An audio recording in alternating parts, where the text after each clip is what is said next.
in. It's the Missknockout show on the airwaves. So like, if I share, if I bless, if I the flow.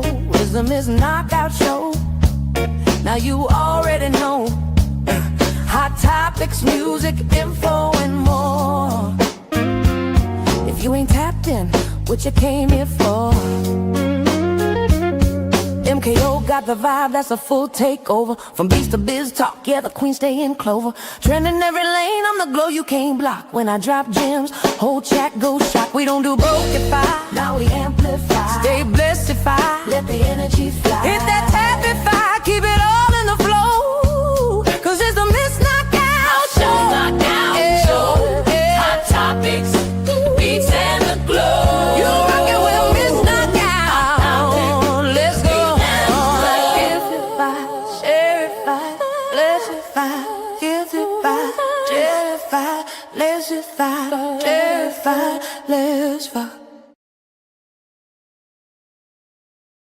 Hello. Aloha, everybody. Welcome to the Missknockout show for another day. This is Tuesday. Okay, we are almost in April. Wow, it's Tuesday.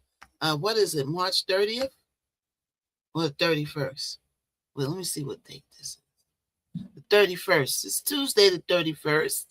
All right, I want everybody come on in, tapify, shareify. Thank you so much to Sean. Good morning to you. Hey, the Sean's in the building. Missknockout Clips in the building. Jillis is in the building. The Sean, Miss D, and Lenny. What's up with you? How's everybody doing today? Oh, it's a lot going on. It's getting warm. It's getting warm in the NYC. All right, it's heating up. The war is still heating up. That's one thing that's not getting cold, is the warification. So how's everybody doing? Let's see if we can get this speaker running. How is everybody doing today? We got a lot to talk about. All right. Hey, Lizzie, what's up with you? We got a lot to talk about today. We're going to go over a lot of stuff. The week is going quick. It's already Tuesday. And the week is going quick. Everybody tapify. Everybody shareify. Oh, these battles are coming in a mile a minute. Shareify, likeify. All right. I got to shareify. Oh, I didn't share it to my stories. Hold on. Let me share it to my stories. Tell everybody I'm live. I didn't share it to my stories. Hold on. Let me.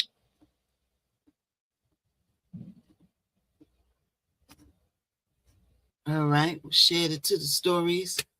And then let's share it to some people. So everybody come on in.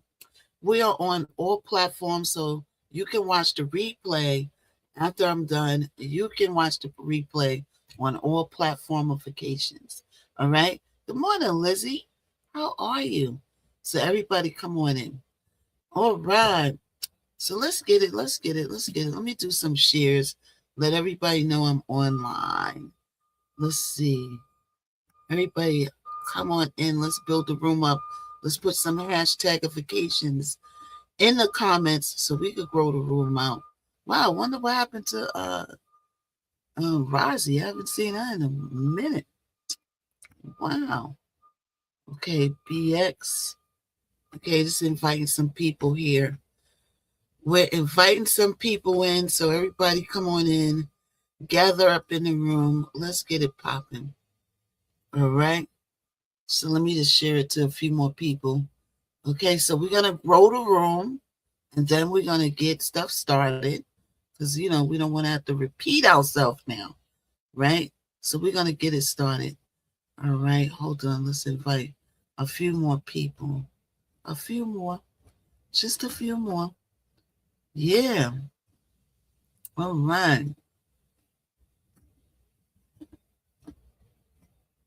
All right, so look, invite as many people as we can. Okay, there we go. All right, thank you so much. Thank you, everybody. Get your orange heart. Everybody shareify, everybody tapify, because we got a lot going on. We got more updates for the war. Of course, it's still going on. Out of control. The war is out of control, y'all. It's out of control. Deshaun Hoppins, thank you. Thank you. Hey, Mississippi Hey, is in the building. everyone. What's up, Mississippi? So the war is still going out of control. We're gonna get with that in a minute. Okay, we're gonna get to my hair's still wet. I wet my hair. It's looking like ramen noodles. Good morning, everyone. Good morning. Hey, baby Kim. Good morning, Till it's everybody. 1-9, you're welcome. Good morning to everybody. All right. So everybody come on in. You can now rewatch this back on all platform applications. All right. You can watch this back. And not the whole show, but most of it. Today it might be the whole show. We'll see. All right. Mississippi, good morning, sis. Good morning, everybody. Bevy, hey, boo. Yes. All right. So we're gonna get into some things, everybody. Deshaun Hoppins, hey, so come on in. We're gonna see what we're gonna talk about first. And we got war updates, we got celebrity topics updates. Hey. All right. And let's see. A new follower. Thank you for the follow. Who was that? Sis. Thank you so much for the follow, Dion. Good morning, Dion. Deshaun said good morning to Bevy. Good morning, Bevy. Yeah, Mississippi. Thank you for getting your orange heart. So everybody, welcome to this edition of the Missknockout Show. It's Tuesday already. Deshaun Hoppins, yes, good morning. Good morning. Already the 31st of March. Wow, it seems like the ball just dropped yesterday, didn't it? Is it me? Or did these 3 months go pew? Because it seemed like we was just at the New Year's celebration where I was in here DJing, and then all of a sudden, boom, we're at the end of March. We'll be in November before you can forget about it. Before you can blink, we'll be in November. I hate for summer to go so quick, but we want November to come so fast. We just can't help it. Right? You know what November is? Almost April, that was fast. Yeah, it's almost April Fools. My birthday day month coming. Yeah, your birthday's coming? Oh, shucks now, Mississippi. Yeah. Do y'all still play April Fools shenanigans? Who still plays April Fools? As I feel it's so much going on. I'm gonna be honest. I forget April 1st is here. We ain't got time to play no doggone games. We got games going on in real life. All right. So the U.S.-Israeli war enters into Mississippi, happy early birthday. 32 days amid escalating strikes, oil shock, and the man who starts with the T's, ever-loving threats.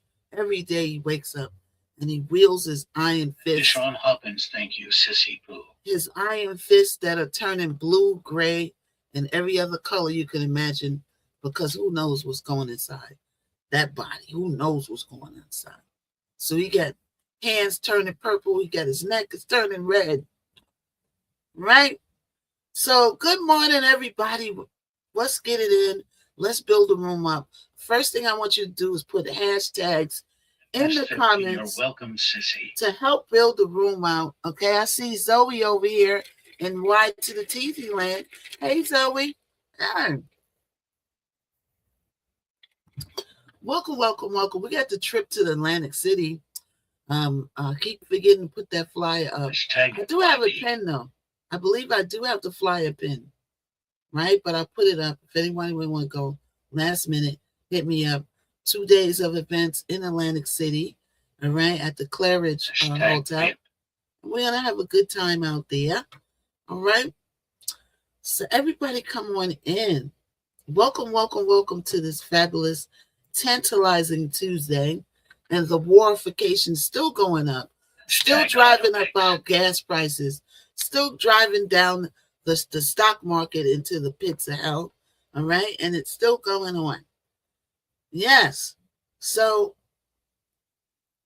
we're watching the most explosive conflicts in modern history unfold in real time.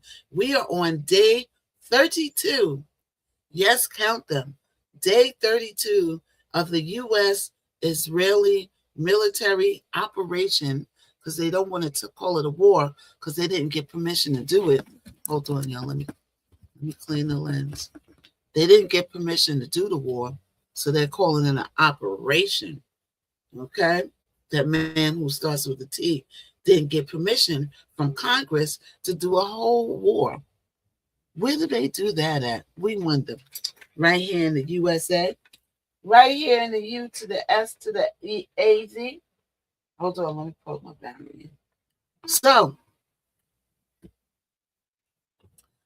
co-named by the man who starts with a T as Epic Fury. Why did he call that?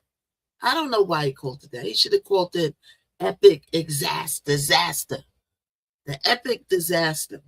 Okay, the situation has reached a boiling point overnight and into today.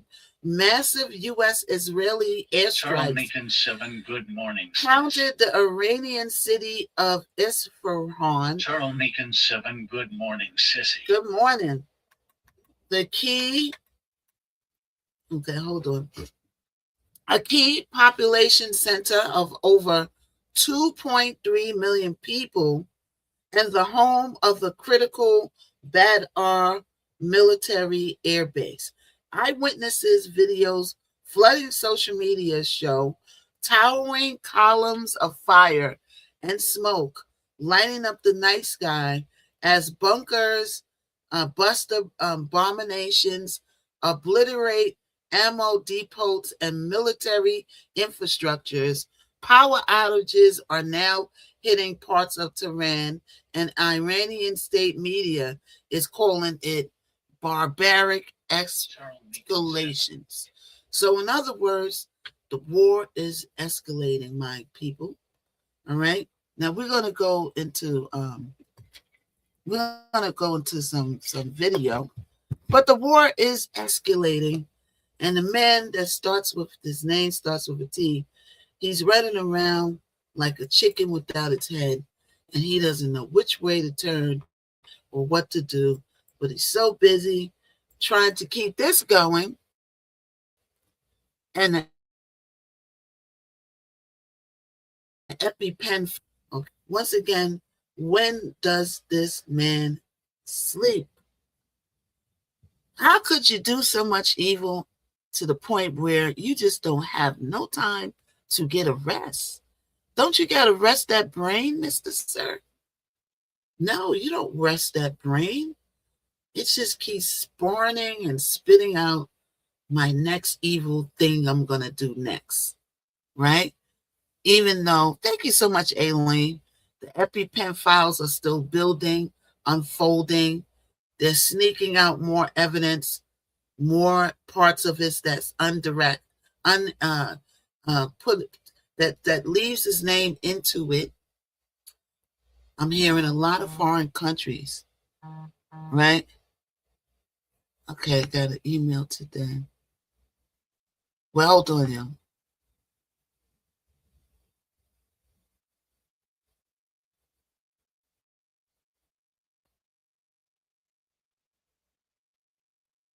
What is she talking about? I don't know. I'll find out afterwards. So, let's see. Where were we? Hold on, y'all. Let me get back to my spot. All right. So, hold on. Let me text her back.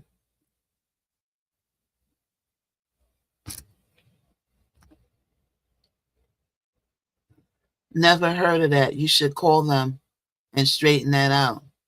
That something don't sound right about that. If they had charges, they should have did it while you first did it. But I'm on live now. I'll call you after. All right. Sorry, I had to hit somebody back. So the war is escalating to points and proportions unknown to man. Right? Everybody keep building live. I jumped right into hot topics today. All right. Because we got a lot to talk about and we don't want to waste any time. Did you hear they found Nancy Grace? No, I didn't hear that. I didn't hear that. Well, let's jump right. We could come back to the war, Let's see. Did they find Nancy Guthrie?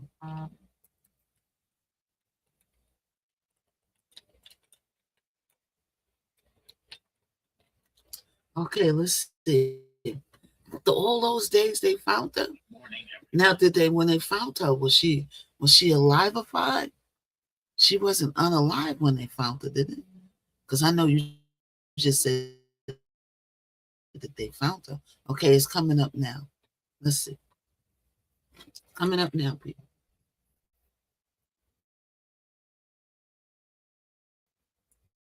Hold on. First, where did you hear that they found her?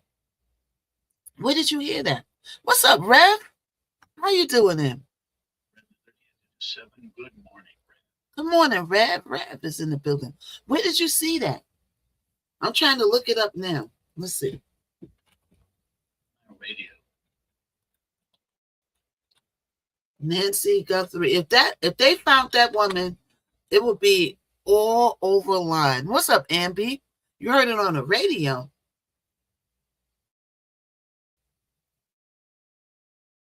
The back door wasn't the exit, it was the entry. That was 16. She had been found.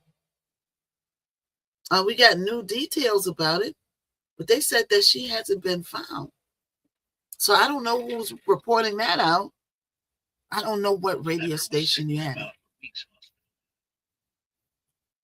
Was sick out for 4 weeks, hospital and all. Yeah, sorry to hear that. Rev, I think I tried to call you. I tried to call you one time. I think you were busy or something. Check, follow, tap, share, repost, grab your daily. So I figured when you get time, you call me back.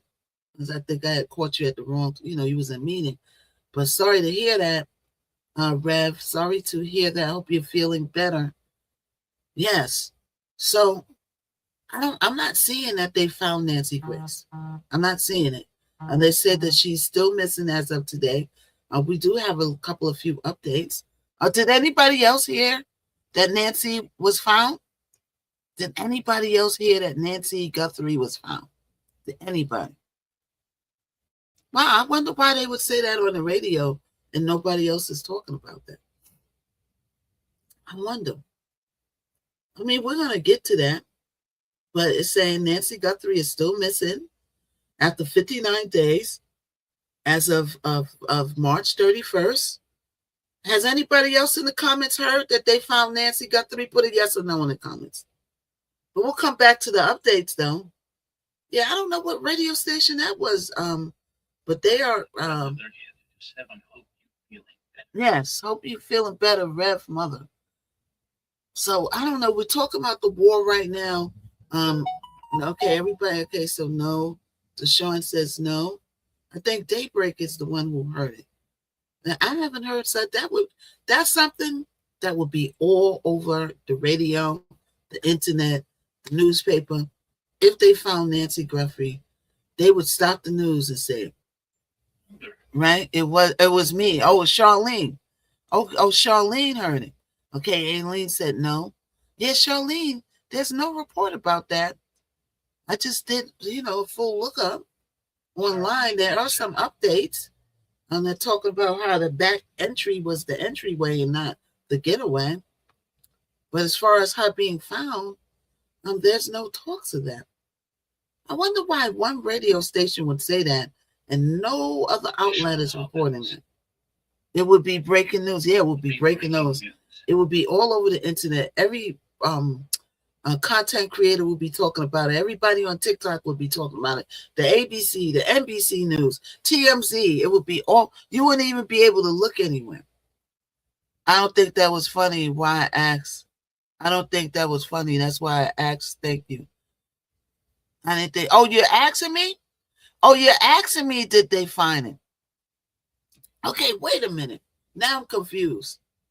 I thought somebody said they heard on the radio that they found Nancy Guthrie, right? And then you said it was you, but you said, I don't think that was funny. That's why I asked you. Thank you. And you're asking me, did they find Nancy Guthrie? I don't understand what you're saying now. I'm kind of confused. So you're asking me, did they find Nancy Guthrie? If you're asking me, oh no, I'm telling you. Thank you. Oh, thank you for confirming. Oh, okay. Yeah, because I thought you said it was something funny. I'm like, oh, was nothing funny about that. Oh, you thought it was something funny about? Oh, I know what you're saying. You're saying it was something funny about them saying that, and nobody else is saying it. Now I get it. My brain's running a little slow, but it's coming. I get you now. Yeah, it is funny. Why would they be saying that? And something like that would be all over the news. But we will go over updates a little later. They got a tiny little bit of updates. Tiny. Thank you, Kim. Hey. But they don't have the updates that we need to be having. And I don't know why. Are the abductors that good? Were they that good in getting her? Were they that good? Or is the investigators that bad? Which one is it? Because I can't call it. So let's get back to the war, right? So the massive Israeli airstrikes pounded into the Iranian city of Isfahan, a key population center of over 2.3 million people and home to critical Badr military air base, right? So the U.S. is inching closer to an air base that they got out there. No bueno, right? And now they have a power outage that's hitting some parts of Tehran, and Iranian state media is calling it a barbaric escalation. Everything is barbaric. And that's a pretty good description. Iran wasted no time retaliating. Missiles slammed into central Israel, sparking fires in residential neighborhoods of Benai Brak and Petah Tikva. These names are woo, they're doing a number on my tongue. Cars burst into flames from debris, and at least 8 civilians were lightly injured. Rescue teams are assessing the damage from what appears to be clusters of things of going off. And in southern Lebanon, the IDF reports 4 Israeli soldiers unalived in ongoing combat, while Israel has launched fresh waves of over 230 strikes across Iran in the past 24 hours alone, systematically degrading military targets, adding fuel to the fire, literally. Iranian forces struck Kuwait's oil tanker in Al Salmi off the coast of Dubai with a drone. These drones are something else, y'all. The drones are becoming a new weapon of choice because it's easy to get the drones into places. It could squeeze into places that the aircrafts can't get in. Adding fuel. Adding fuel to the fire, literally, Iranian forces struck a Kuwait oil tanker. Okay, we said that. Okay, so here back in the U.S., right? So over there, it's fireworks over there. In other words, it's fireworks. And we're gonna go to the videotape soon, right? But here, good morning, sis. Good morning. Good morning, everybody. Hey, Samantha, how are you? How are you?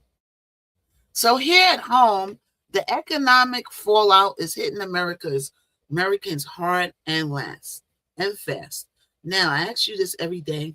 I'm going to ask you again. How much is gas in your state? Put it in the comments. How much? We're going to do another assessment. Now, the last temperature check was around $3.55. A couple of people said $4. A couple of people said $3.75. So I would say it was from the $3.50 mark to the $4 mark. How much is gas? Oh, $4.99. $4.99. Wow, AB. $4.99. Good, just chilling, watching baddies. Okay. All right, Samantha. How much is gas in your area? $3.65 in Atlanta. It was creeping up. See, Charlene says $3.65. It's creeping up more to the $4 mark. $4.99 in AZ. Woo! Lizzie said it's $4.99 in AZ. Whoa! Let's see. $4.99 in AZ. Samantha said, I have no idea. Okay, Glenda, thank you so much for the heart me. Thank you, thank you. Where's all my London people at? Yeah, no, I got to get on here early. Right? So at home, the economic fallout is hitting Americans hard and fast. Gas prices are skyrocketing. The past average is $4 nationally. I would say that's about correct. The largest one-month spike in recent memory is all triggered by the global oil shock from the disrupted Middle East shipping lanes. So in other words, the man who starts with a T, that went down there and messed with those people is disrupting the way that they ship out our oil and crude energy. It's him. Before that, the oil was going out just fine. And then he went and brought his doggone blue and gray turning hands and touched everything, and it turned to copper. Thank you so much for the orange heart. Thank you, Spread Joy. Happy Tuesday. Right?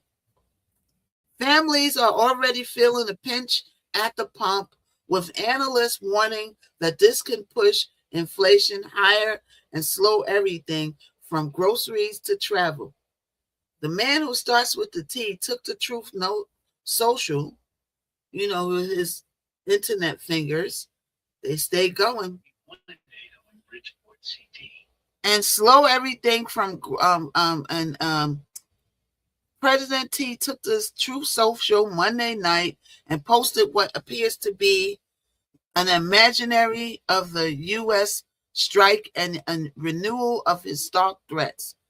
If Iran doesn't cut a deal and reopen the Strait of Hormuz fully, he will authorize strikes on Iran's energy sites, oil wells, power plants, even desaline plants. And yet, behind the scenes, resources tell outlets like the Wall Street Journal that the man that starts with a T privately told aides that he's open to ending operations without forcing the strait fully open. A potential off-ramp amid the chaos. So behind the scenes, he's panicking, but in front, he's acting like I'm going to do this if y'all don't do that. And you keep striking the oil and you keep striking the places that we need and everybody else needs, that's making our oil and gas going up. So when you threaten to hit that, you're hitting our pockets too, in other words.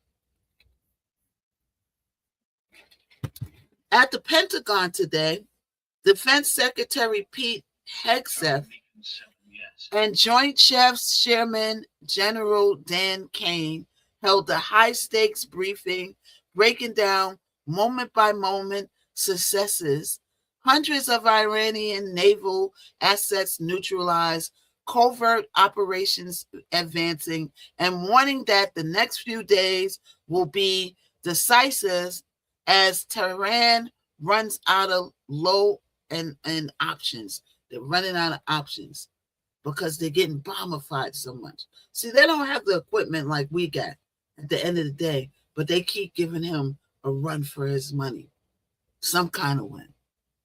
He keeps poking the bear, The bear has been poked.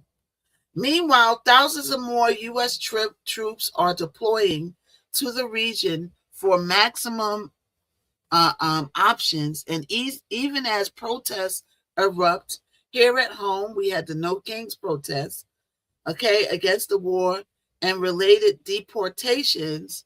Real people and real stories are pouring in. Truckers idling at stations watching prices climb. Families canceling spring road trips. Veterans sharing moments of past Gulf conflicts. This isn't abstract. It's reshaping daily life. And we stay on this. We'll stay on this 24/7. You know what I'm saying? So stay tuned. We're going to have Pentagon updates and on-ground reports. All right? Pentagon updates as they come in. All right? So keep it locked right here. But before we get off the subject of the war, let's go to some videotapes. Hold on. Let's go to some videotapes. Hold on. Let's see. Everybody come on in. Get your orange hearts. Thank you for getting your orange heart. Yeah. Well, I need some water, y'all. All that reading got my voice loud. Let's see what we're going to go with. Let's continue on and get some more update on the war. We're going to get a visual update. So today we spoke about the war still escalating. There's still bombifying things. We're going to get into it. Everybody, but come on in. Hey, Kim, come on in. All right. Let's see. Hello. How are you?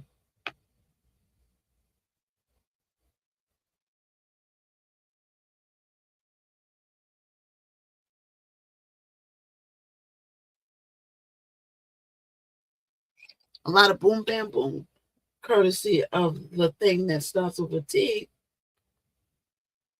We're going to be in this pickle for a while. All right. So let's see what's going on. Thousands of American troops are surrounding Iran. The ground conquest of parts of Iran may begin very soon. The drama in the war against the Ayatollah regime is taking a turn.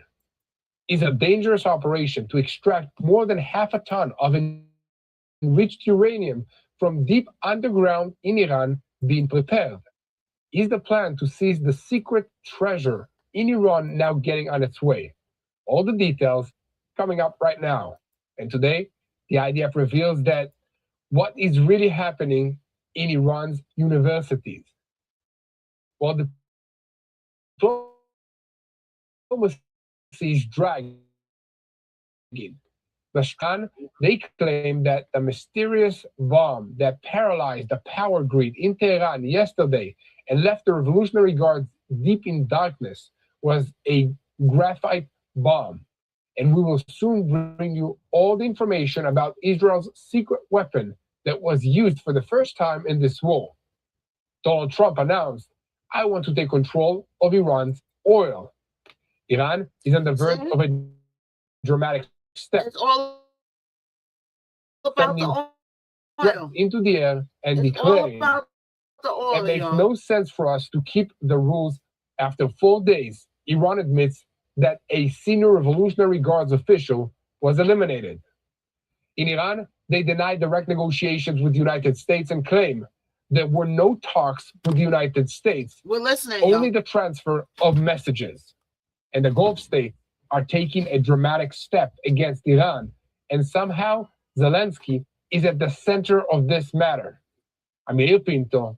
With me is Mati Shoshani, and we are boots on the ground that bring you the whole truth about what is happening in Israel and also the whole truth about what's happening in our neighborhood, the Middle East. And this is the close of day 31 of the Roaring Lion War, or by its American name, Epic Fury. And over the past 24 hours, dozens of Israeli fighter jets completed more than 140 strikes in 4 waves of attacks most of them against Iran's missile array, with the targets including ballistic missile launch and storage sites. And recently, it was reported that widespread power outages struck parts of Iran, including the capital, Tehran, following the series of Israeli and US strikes all across the country.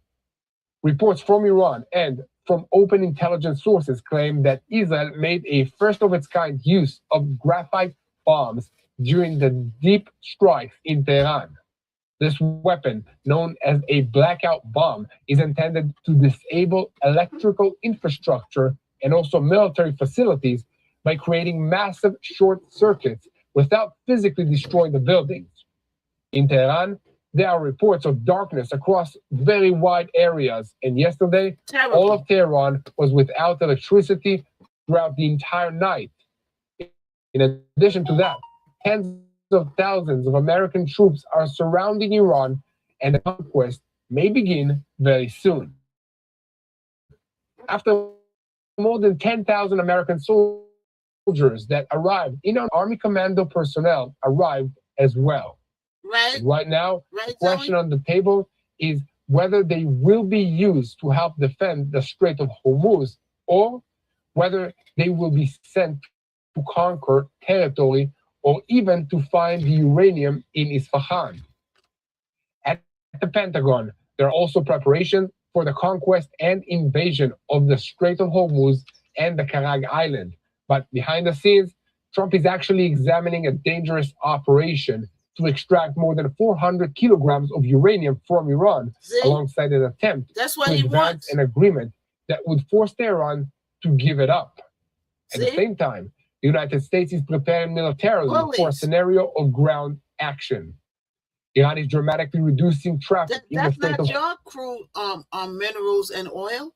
It's not your oil. It's not your crude minerals. Why are you bothering those people's stuff? Hormuz, one of the most important energy routes in the world. Hundreds of ships are waiting in the Persian Gulf. The oil market is reacting with rising prices, and the international pressure on the United States and on Israel is increasing. And look, the government in Washington is operating on two tracks at the same time. On one hand, it is conducting diplomatic contacts with Tehran, and at the same time, it is reinforcing its forces and preparing for the possibility of an expansion of the fighting if the talks fail. The United States and Israel decided to allow 10 days of negotiations, but only under fire. The IDF and the United States... So negotiations are over what are we gathering? Over him wanting that oil. We're back to the oil. Venezuela, the oil. The resources. Taking people's resources, going around bullying people and taking their resources as the negotiation. Listen to this. States military approved the plans for the continuation of this war. The Air Force is deepening the damage to the nuclear industries, but also in the missile field. And it is clear that the Iranians are being pushed to fire from the center of the country because they cannot fire from the west. This week's strikes on the steel plants are already a significant blow to Iran's ability to recover. At the same time, the President of the United States said in an interview with the Financial Times that he would prefer to take the oil, as he did in Venezuela, a move that would require a conquest of the Karag Island. We have many options, he added, and boasted that the Iranians allowed 20 Pakistani oil... So in other words, we're going through this war is about greed. It's about him wanting to line his pockets again, him and his rich friends looking to increase their portfolio with these people's oil and crude resources. Now you got tens of thousands of troops out there, which is our young Americans out there fighting for their country. For what? To line these people's pockets. Okay, he thinks that he could take what he wants.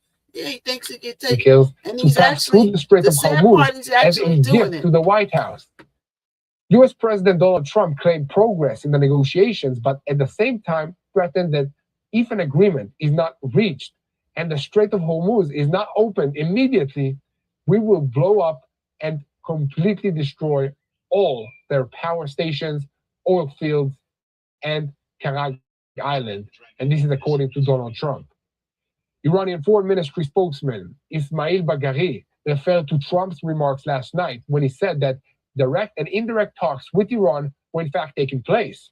Bagheri responded yesterday saying that the American proposals are unrealistic, unreasonable, and excessive.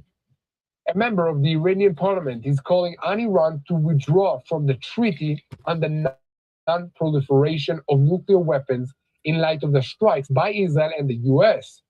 Why should we agree to accept these restrictions? The spokesman adds. And the Revolutionary Guards confirmed that Ali Razeh Tangeshiri, the commander of the Revolutionary Guards Navy, was eliminated by Israel after he was terminated by the IDF 4 days ago in Bandar Abbas area. He was the man responsible for Iran's operations in the Strait of Hormuz that paralyzed the maritime traffic. And the IDF reveals that what is really happening in Iran's universities, because behind the academic appearance, Imam Hussein University is actually a military center for the Revolutionary Guards with infrastructure for the development of ballistic missiles, chemical in the background. They threatened to strike academic institutions identified with Israel and with the United States in northern part of Israel, the Sharon region of the Jewish state. City. For the second time in this war, the Haifa refinery complex was hit and a gasoline tank caught fire in the complex. Alongside that, Israel's energy ministry said that the refinery facility itself was not damaged.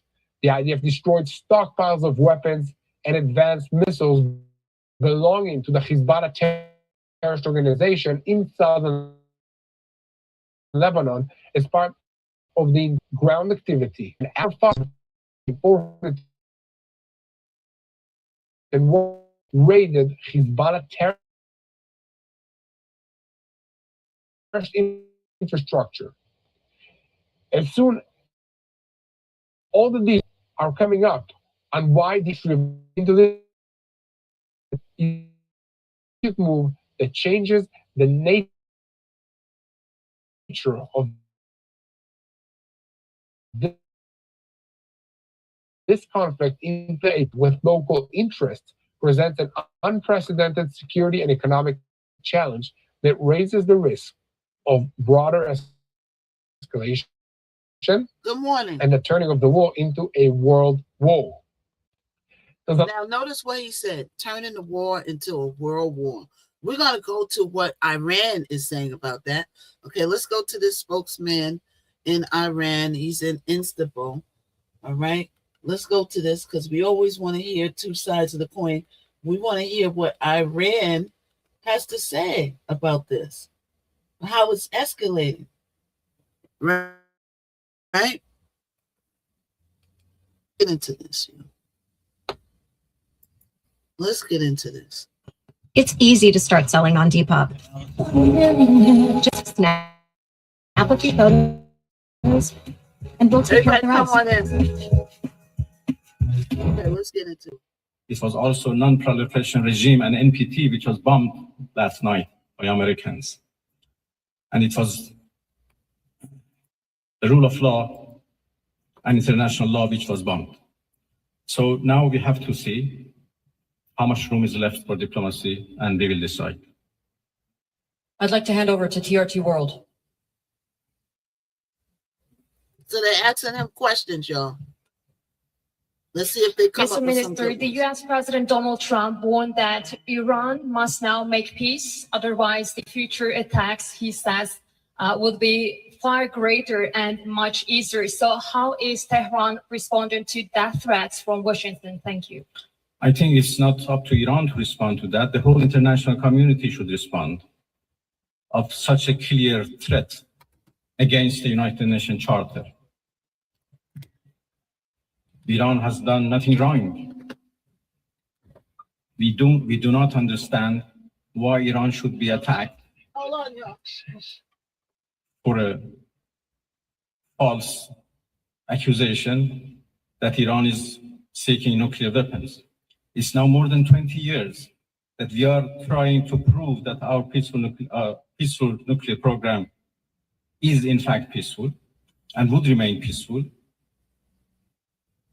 We negotiated for a long time with the so-called P5+1, and we came to a deal which the whole world celebrated as an achievement of diplomacy. And then it was the US who withdrew from that deal and reimposed their sanctions and restarted their threats.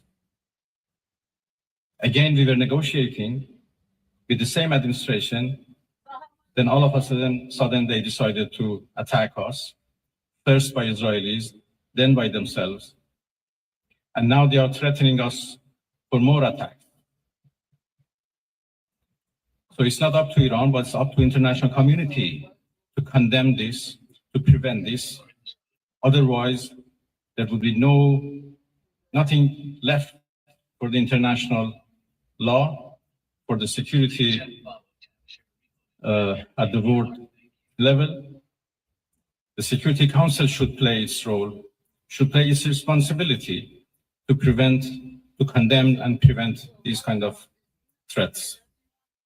We will certainly defend our interests. We will certainly defend our territorial integrity, our sovereignty, and our people. And I'm so glad that our people are now fully understand what injustice they are doing against the Iranian people. They are united and in solidarity with the government, and they stand firm against any aggression. Next, CNN Turk.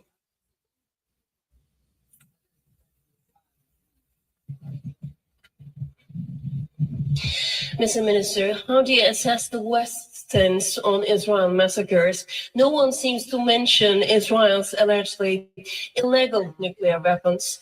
The German Chancellor even said Israel is doing the dirty work for us. So what is your response? Thank you. Well, what should I say? You said everything. That Iran is under attack by a nuclear-armed superpower and a nuclear-armed regime. And Iran, as you know, is a non-nuclear armed country. That should be certainly condemned. If not, the whole non-proliferation regime would be undermined and would be defeated. Iran is a committed member of NPT. But NPT is not able to protect us.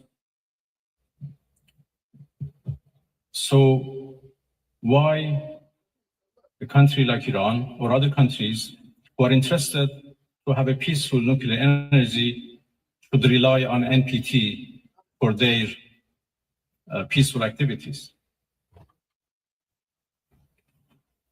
Sorry about that, y'all. It is very unfortunate that Israel is doing, as the German Chancellor called, a dirty job.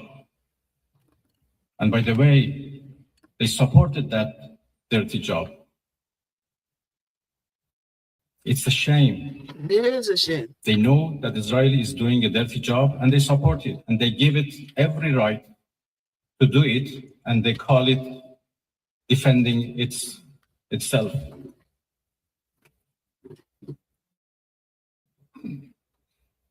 It's really a shame. It is really a shame. We agree with you, sir. We agree. Pardon? Well, I think I'm not in a position to reveal what we are going to do in response to what Americans did last night.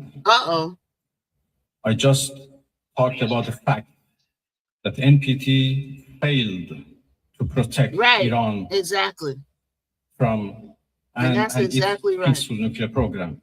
And this is a serious challenge. Next, we'd like to take a question from IRIB.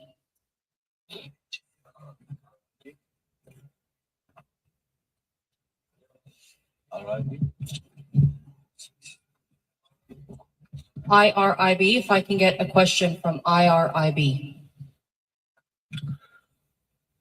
Yılmaz Türkiye Gazetesi, Türkiye Cumhuriyeti'nde çıkan gazete.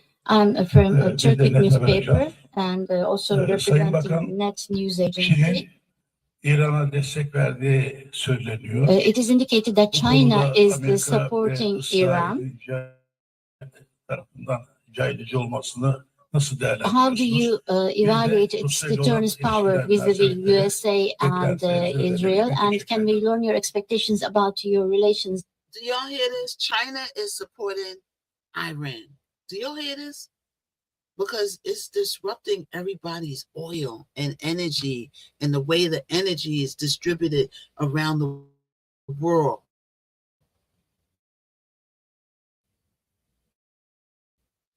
We're supposed to be partnered with China. Besides, With the Russian Federation.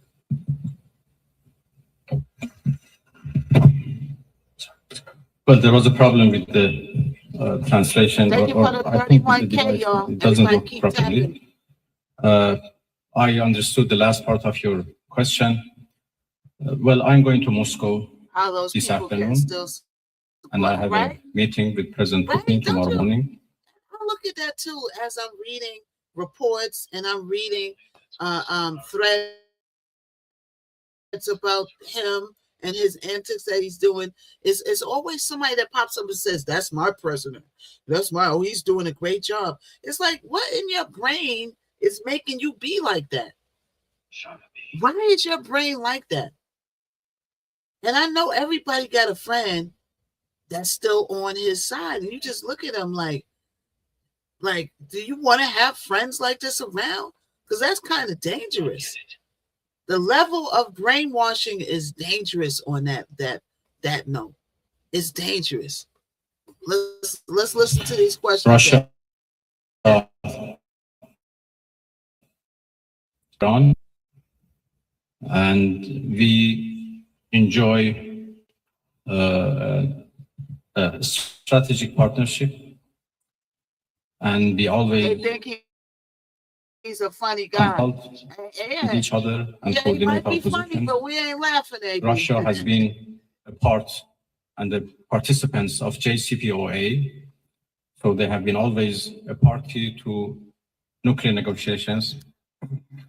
And even in the past 2-3 months that we were negotiating with the United States, we always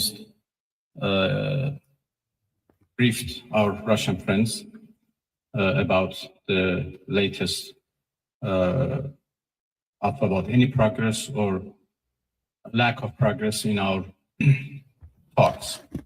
Well, I will have serious consultations with the Russian president tomorrow, and we continue to work with each other. Russia is also a permanent member of the Security Council, and we know that they were trying, together with China, to introduce a resolution to the Security Council, right? For the cessation of hostilities.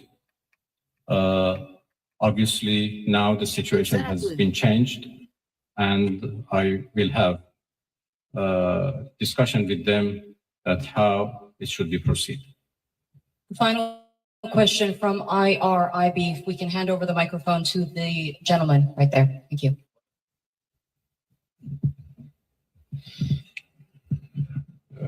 خسته نباشید آقای عرفچی. از خدمتتون که دیروز آقای اردوغان صحبت‌هایی داشتن در میانجیگری، فکر می‌کنید نقش ترکیه در این رابطه به چه ترتیب خواهد بود؟ میتونه ترکیه Thank you. Yesterday, President Erdogan mentioned a mediation instrument. Can Turkey handle such a diplomacy or mediation activity? ترکیه داشتم. هم ترکیه I had very productive meetings with the of the Republic of Turkey yesterday, and I also had contacts with some of the countries of the region. Some of the countries of the region, such as Turkey, they have productive meetings with everybody except for that thing that starts with a T. Unproductive. Are indicating that they could be mediating so that lots of useful, important meetings with the foreign ministers of our region, and we discussed about different initiatives and ideas existed for the peaceful settlement of this question.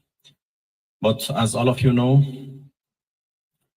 we suddenly faced with the aggression by American forces to our nuclear facilities.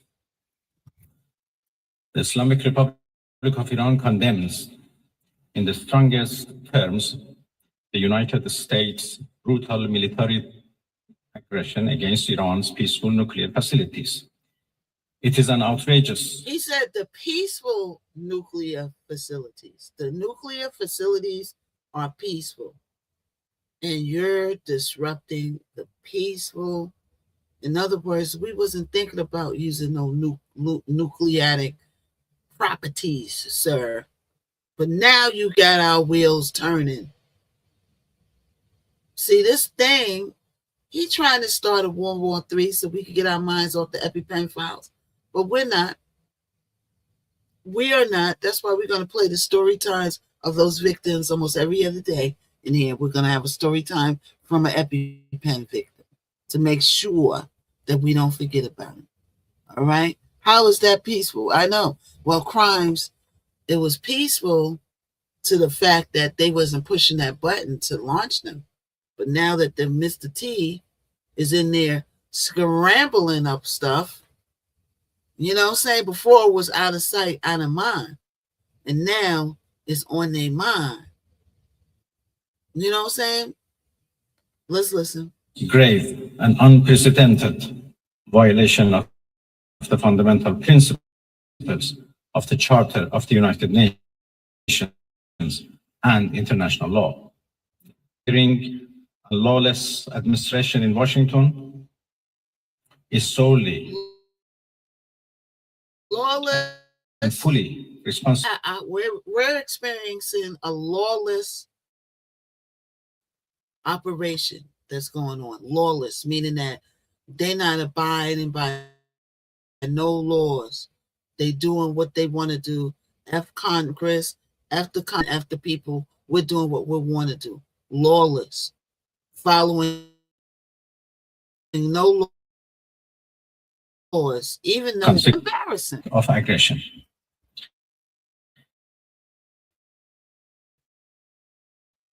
National sovereignty of a UN member state carried out in collusion with the genocidal regime revealed the extent of the United States' hostility towards the peace-seeking people of Iran, who will never compromise or continue to defend Iran's territory, sovereignty, security, and people by all means necessary against not just US military aggression, but also the regulation regime. Trump was elected on a platform of picking wars in our part of the world. He has betrayed not only Iran by abusing our commitment to diplomacy, but also deceived his own voters by submitting to the wishes, accustoming the lives of American citizens to further the Israeli regime against Iran's peaceful nuclear facilities constitutes breach of the UN Charter especially the prohibition of the use of force under Article 2, Paragraph 4, and the obligation also, 2231. It cannot be emphasized enough. Permanent member of the Security Council has dealt to the global non-proliferation regime.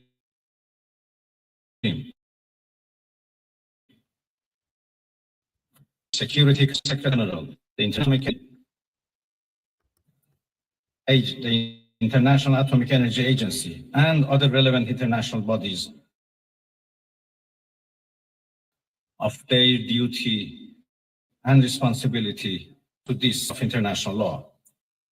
Silence in the face of such blatant aggression will plunge the world into an unprecedented level. Allow a lawless bully to take us back to the law of the jungle.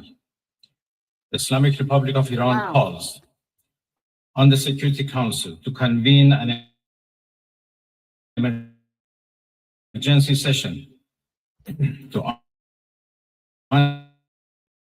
unequivocally condemn accountable for its violations of fundamental principles of United Nations Charter and of norms of international law. The responsibility of the IAEA and its Director General, who through evidence bias in favor of warmongering parties paved the way for the current violence and bloodshed, is now clearer than ever. We call on the IAEA Board of Governors to immediately convene and carry out its legal responsibility in response to the dangerous US attack on Iran's peaceful nuclear facilities, all of which have been under the agency's full safeguards and monitoring. The world must not forget that it was the United States which, in the midst of a process to forge a diplomatic outcome, betrayed diplomacy by supporting the genocidal Israeli regime's launch of an illegal war of aggression on the Iranian nation.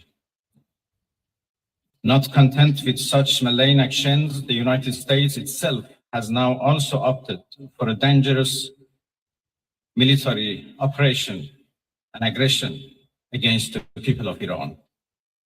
In doing so, the US administration holds sole and full responsibility for the consequences of its actions, including the Islamic Republic of Iran's right to self-defense under the principles of the United Charter. In accordance with the UN Charter and its provisions allowing a legitimate response in self-defense, Iran reserves all options to defend its security interests and people. Thank you very much.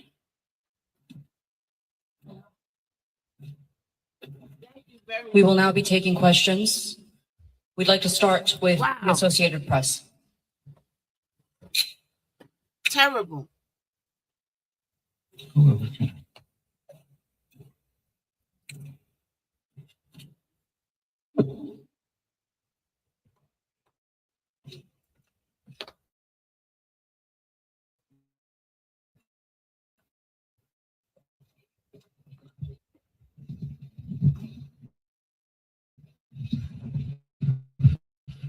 Sayın Bakan,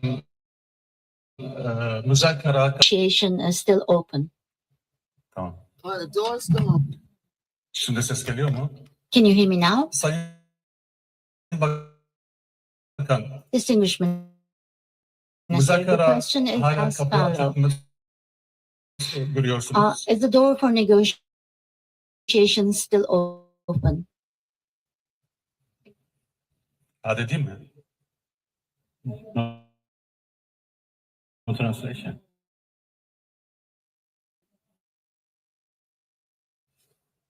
Interpreter, please speak. Can you hear me, sir? Can you hear me, sir? in the English channel. Can you hear me? If I may just step in here and just translate real quick for my.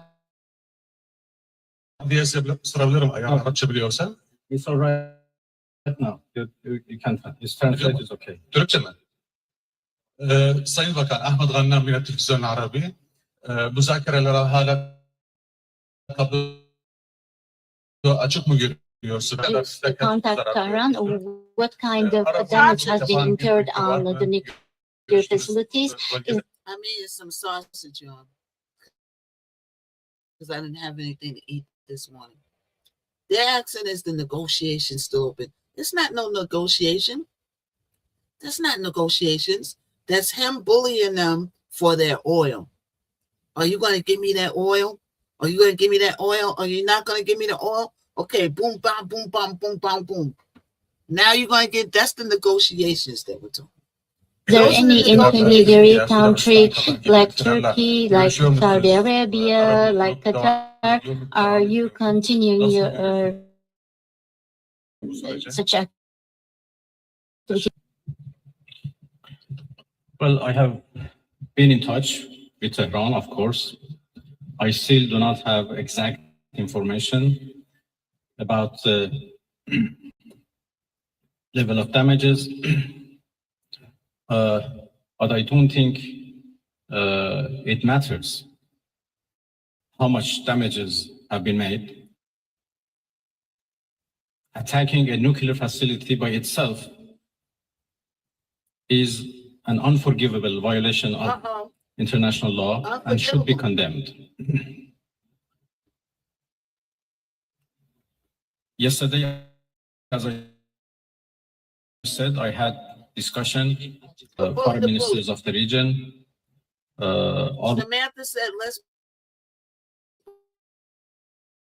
bully the bully. The only way you could bully the bully is money flow. Right? They already saying no negotiations because you keep asking us for our oil and crude resources.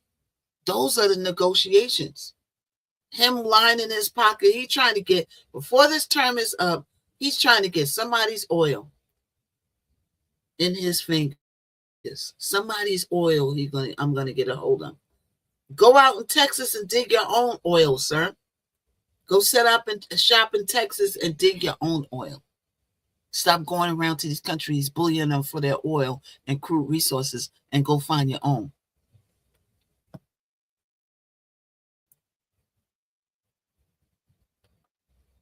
All of them are very much concerned and interested to play a role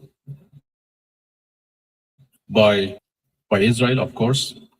They were worried about possible attack by the United States.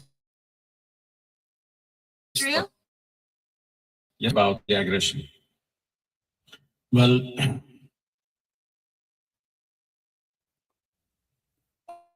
of course, the door for diplomacy should be always keep open, but this is not the case right now.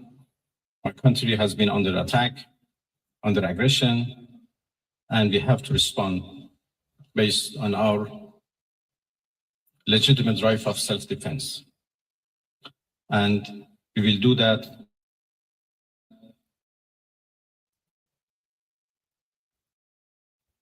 So in other words, Iran said, you ain't going to be just pushing us all around resources. Hell no, we won't go. And see, he wasn't expecting them to give him a run for his money like that. And now here we are spending billions a day on backyard. You know how many stimulus checks that is for people across America? $1,000 stimulus check to help them pay gas and this and that. Because you in here running amok. We'd now like to take a question from Al Jazeera.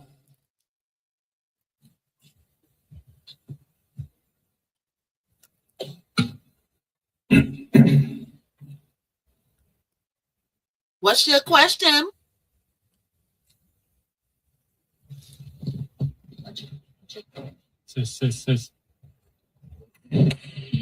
I mean sausage, y'all. Thank you very much, Minister. So you say that you need to respond right now, but we know that Iranians are known for their talents in negotiations in diplomacy and trade. What would be the conditions after responding for Iran to come back to a negotiation table, maybe with the US as well?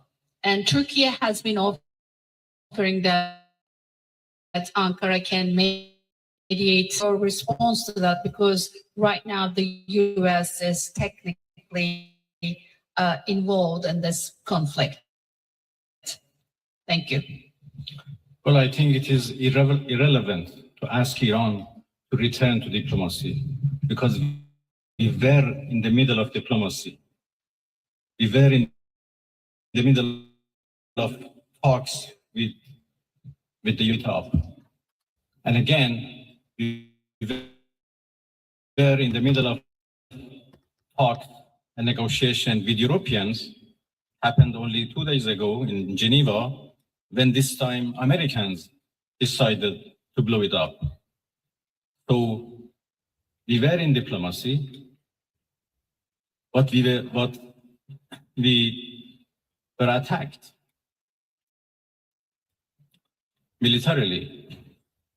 It was not Iran, but the US who betrayed diplomacy. They betrayed negotiations. When at the middle of negotiations with us, they gave green light to Israelis, if not instructed them to attack Iran's nuclear facilities.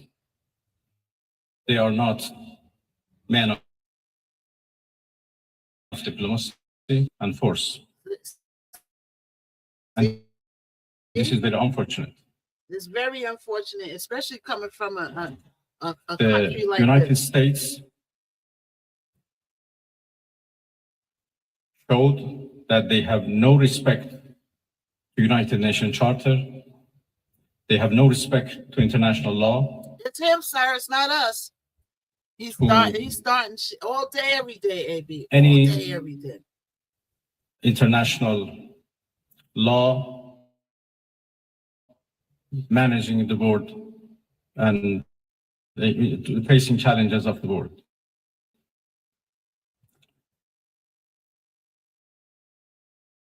There is no red line that they have not crossed. They crossed a very big red line by attacking nuclear facilities. I don't know how much room is left for diplomacy. We are now calculating the damages. Oh, no. And as I said, the damages are for the United Nations Charter. It was not only Iran facilities which was bombed. Oh, no. It was also the United Nations Charter. Oh. It was also non-proliferation regime and NPT, which was bombed. Did y'all know in the midst of them bombing all of that, they bombed the United Charter facilities too? Are you kidding me? Are you kidding me? You got to be kidding. You got to be kidding. Let's listen. Last night, then we got a whole bunch of some other stuff here. And it was the rule of law and international law which was bombed. So now we have to see how much room is left for diplomacy, and we will decide. I'd like to hand over to TRT World.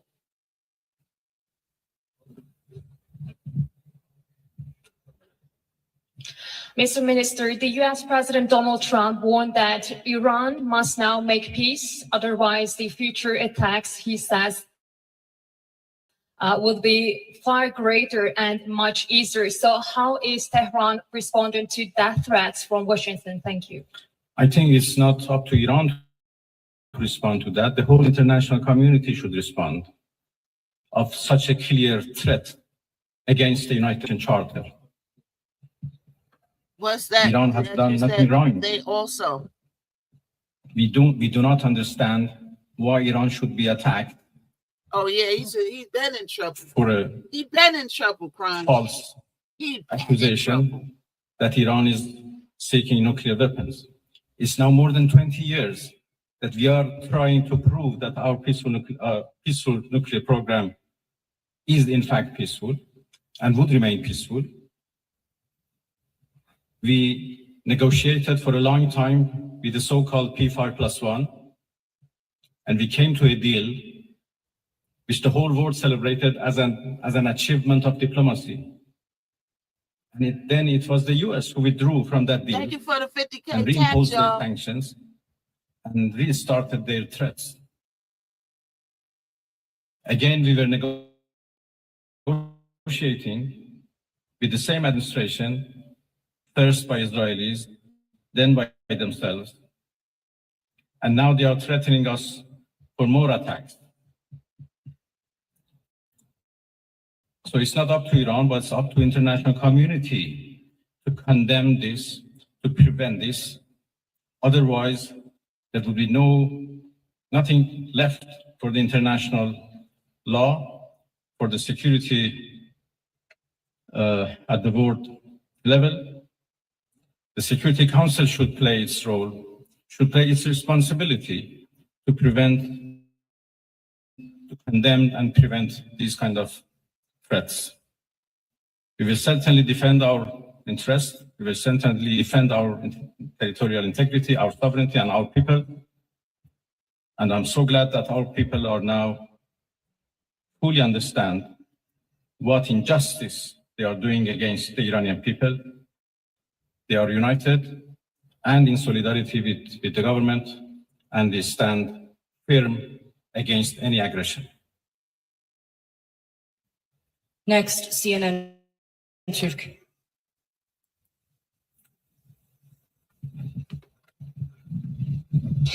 Mr. Minister, how do you assess the West's stance on Israel massacres? No one seems to mention Israel's allegedly illegal nuclear weapons. The German Chancellor even said, Israel. Well, what should I say? You said everything. That Iran is under attack by a nuclear-armed superpower and a nuclear-armed regime. And Iran, as you know, is a non-nuclear armed country.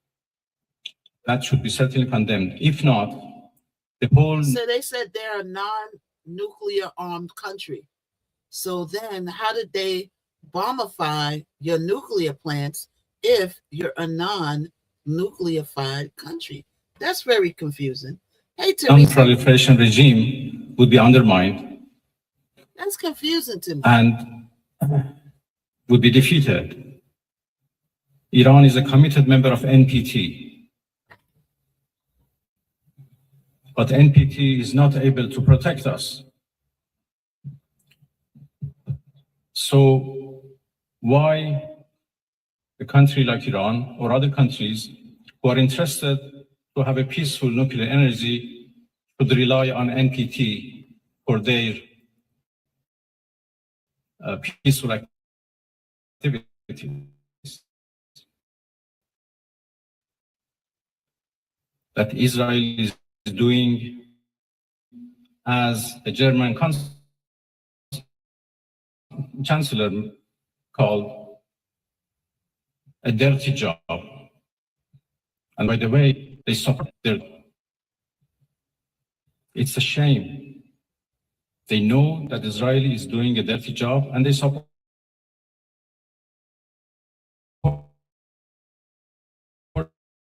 it. And they give it every right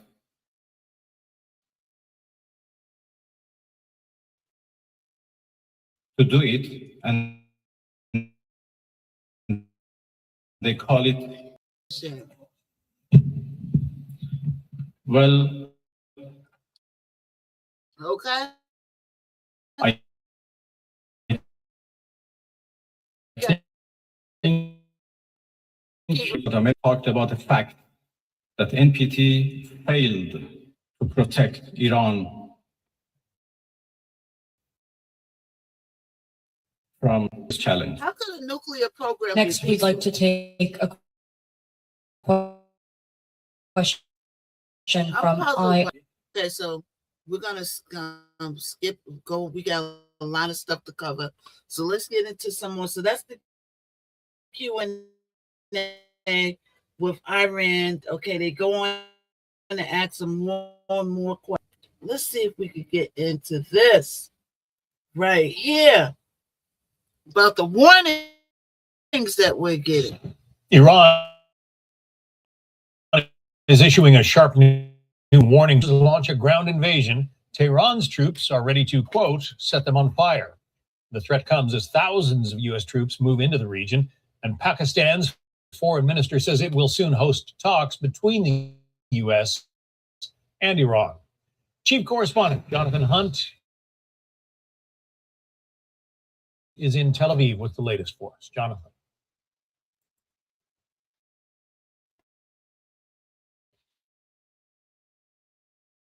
John, a U.S. to attack Israel and its Gulf neighbors.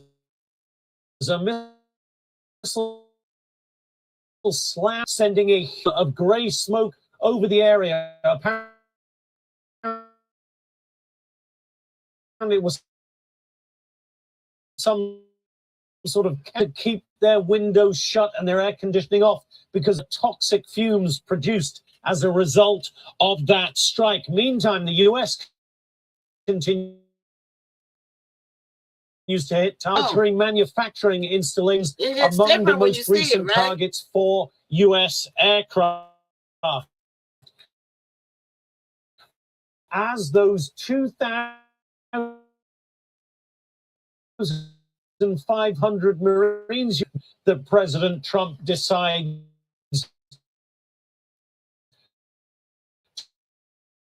to order, but Iranian officials are saying they are ready for whatever the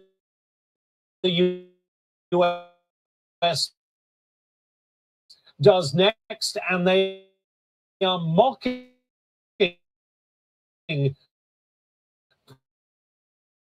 President Trump's decision. He speaks of negotiation. That he will expand what he calls a security zone into southern Lebanon. He calls it expanding a security zone. Many others call it an invasion once again of Lebanon. John? Plenty of controversy in the United States about the Iran war. What's this there? I think in this war, they back the idea of change in Iran. They back the idea of crushing Hezbollah in Lebanon, but they don't want this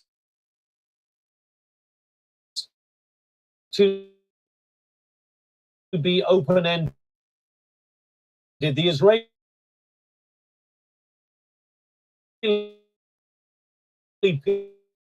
people, John, look at all that. Absolutely exhausted. There's more actions.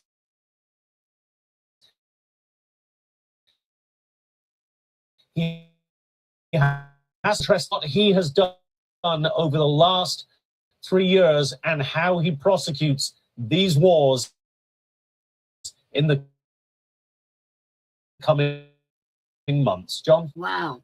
For more on this, let's bring in retired Navy Captain Bob Wells. So 3,500 Marines moving into the... Does this suggest... Well, thank you again, John, for having me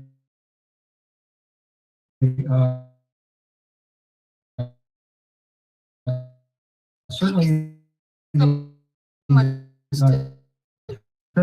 Tripoli and its associated Marine Expeditionary Unit has the forcible entry capability to conduct any particular Tomahawk strike firepower, naval gunfire support, helicopter armed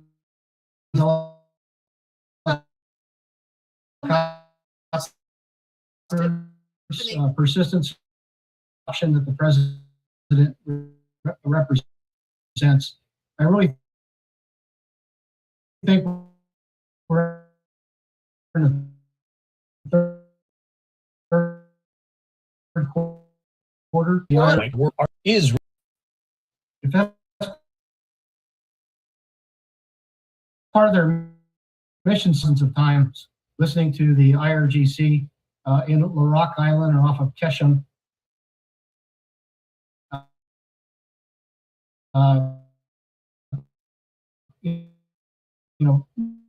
Notice that the American warships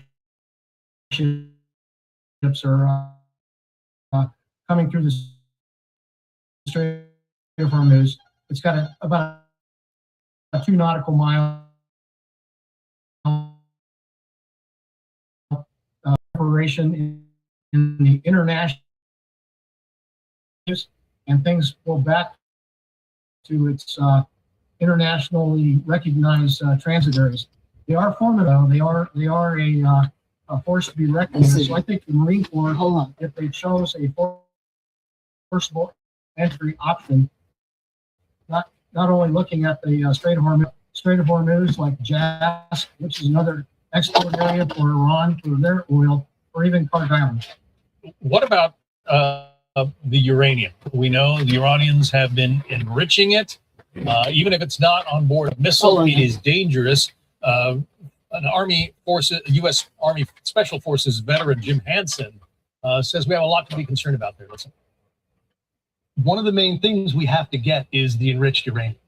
They either have to give that up or maybe we go get it. It's a hellish concept to think we have to go underground and try to grab that stuff and leave. But that's one of the potential missions for those guys. Is that, in fact, one of the potential missions for the Marines who are out there on the Iwo Jima? I think it would be a mission for example, the Special Forces, specifically focusing on that particular mission set, looking at what they achieved with Osama bin Laden, in fact, in Abbottabad, recalling that mission. Also, the 82nd Airborne Marines, I think, are focused on littoral areas of Iran and looking at trying to support a broader strategy of making sure that we protect the Gulf Cooperation nation. We still hear you. We're listening. The largest, energy seas in history, and we need to basically free up the Strait and the Persian Gulf in order to set the conditions to actually have a new regime in the Persian Gulf for the free transport of oil, helium, fertilizer, et cetera, that are all being produced on the Arab side. Kharg Island is Iran's largest shipment point for its energy, the energy that comes out of the ground there. Some have speculated that the Marines might go in and essentially seize it, but there's also a large IRGC, Revolutionary Guard Force, on the island, is there not? There is, and I think they're employing a porcupine strategy, and it's dangerous. Obviously, we hit some of the targets on Kharg Island from the air, but I think there's a school of thought that would argue that we need to basically be creative, continue to allow the Iranian tankers to be berthed there, maybe not let them get underway. They're very vulnerable to their economic political. There's other transit passage areas off of the Emirates and Oman that could be used to get to the international waterway. We need to continue the and also the the drone warfare. Retired Navy Captain Bob Wells. Captain Wells, thank you. Thank you again, John. You bet. Be sure to like and All right, subscribe y'all. for all the Fox News latest on YouTube and catch full shows streaming now So, on Fox One. Let's go through a couple more things on the war. When I started my record label, the business side of things, taxes, finances, definitely felt like adulting. Okay, everybody come on in. Everybody keep tapifying. Keep sharifying. All right, hold on. Let me put this camera back on here. Here we go. All right, so let's get into some more stuff. Then we're going to move on because I watched that show, Scotty with the Body, Scotty with the Baby. Okay, so it's Scotty's show. Natalie brought her two baddies, right? She came on the show. I remember when she first came, she said she ran the South. Natalie put her on the show as a friend, and she went on the show for years. And then she hooked up with Lemmy. Now, the other girl's not going with Lemmy no more, but she seems to be cool about stuff, still getting her production credits and all of that. And they did the first show tonight of a spinoff called Scotty with the Baby, right? Scotty with the Baby, and it's chronicling her being pregos and then I guess giving birth to Lemmy's baby. I believe it's his first kid, and he's a billionaire. Right? So we're going to go into all the stuff that I seen. Child, it don't matter. It don't matter how pretty you are, how much you got your stuff together. You get with these guys, millionaires, billionaires, they're never satisfied. They can have the walking Beyonce, Janet Jackson, and every beautiful woman, smart woman combined. Career, money, beauty. It don't matter. These dudes still want to put their beefcake around. They still want to throw their beefcake and stick it in any hole that they can get in. A tree hole, an ant hole, a mouse hole, a donut, whatever they want to put their stuff in, they want to stick it. But we're going to get into that in a minute. All right? So let's watch a couple more things on a Warification update. All right. So everybody comes on in, boys. So the war is escalating. It's not calming down. It's escalating. Trump's new warning and deadline you're gonna have. So every time you turn around, wrong. I better do this, and then it just keeps going. It keeps going. Okay, so let's watch this. It's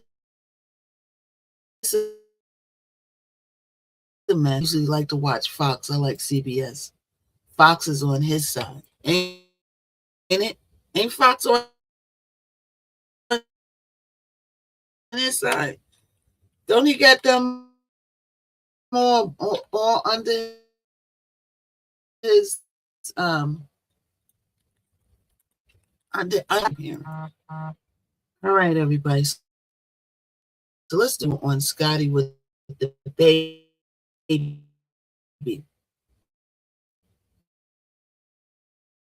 Okay, Scotty with. All right. So let's see on the war. Okay, so let's see what he got.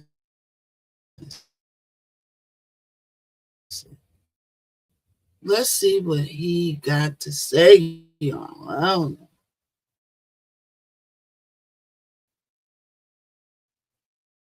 So he's on. We're gonna. All right, let's everybody continue to tapify. Everybody keep on sharifying. All right, and let's go.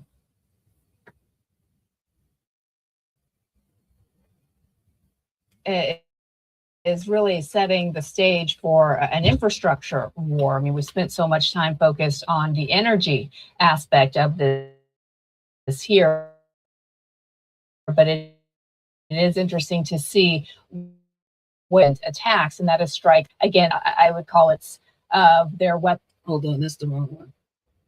That's the wrong one. Hold on, y'all. Let's get to the right one.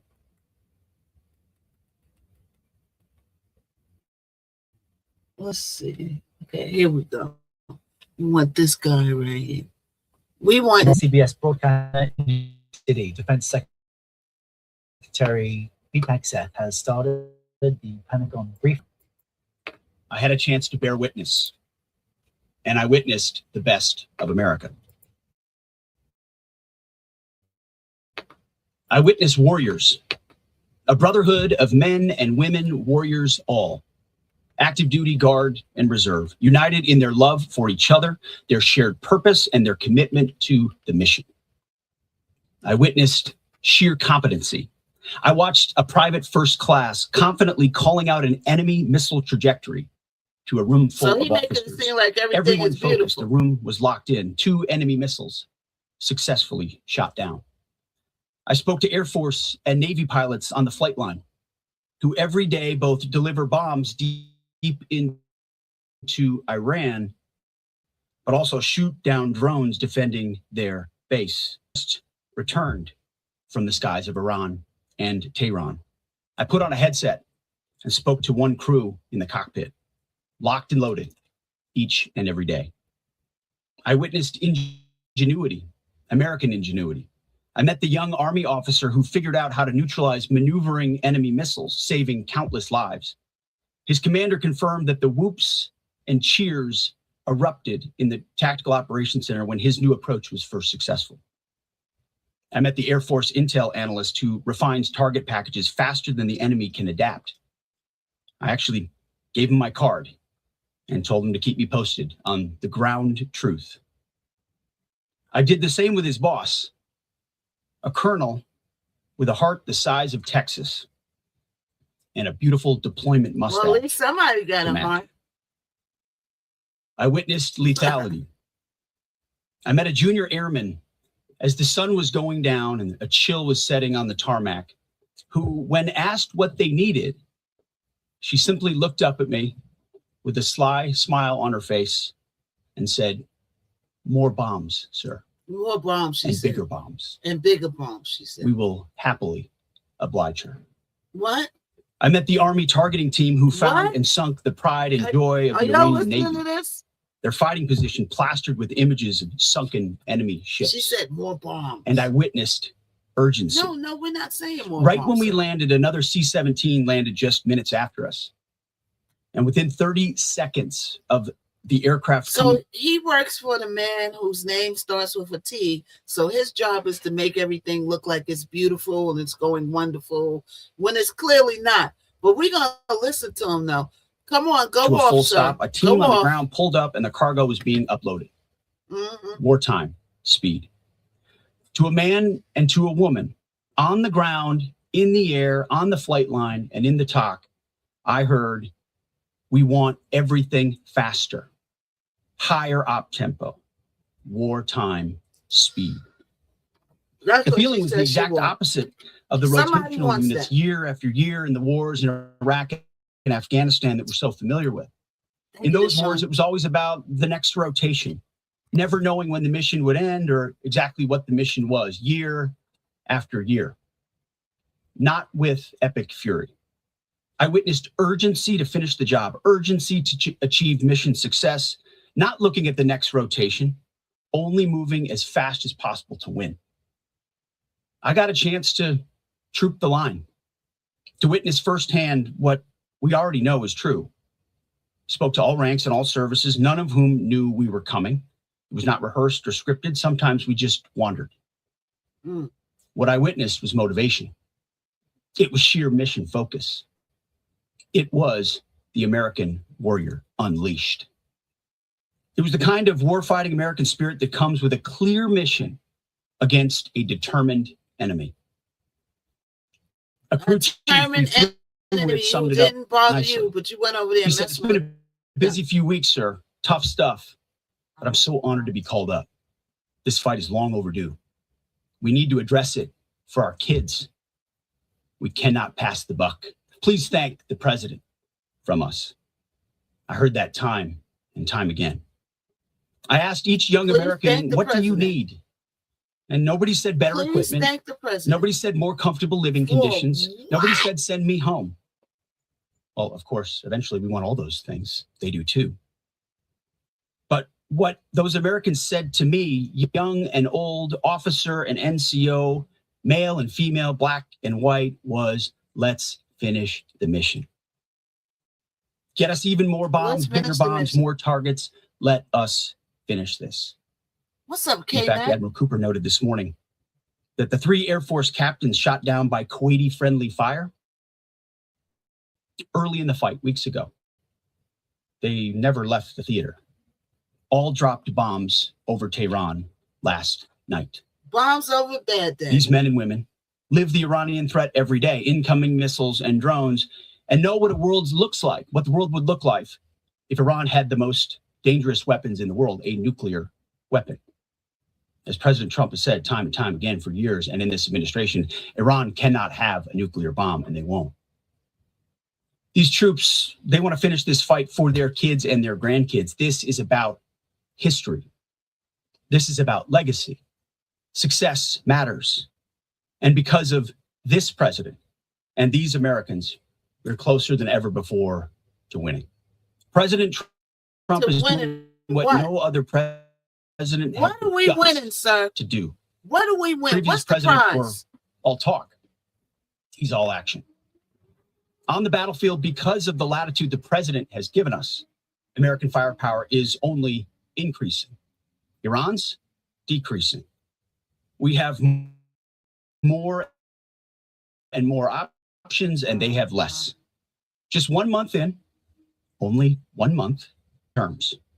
The upcoming days will be decisive. Iran knows that, and there's almost nothing they can militarily do about it.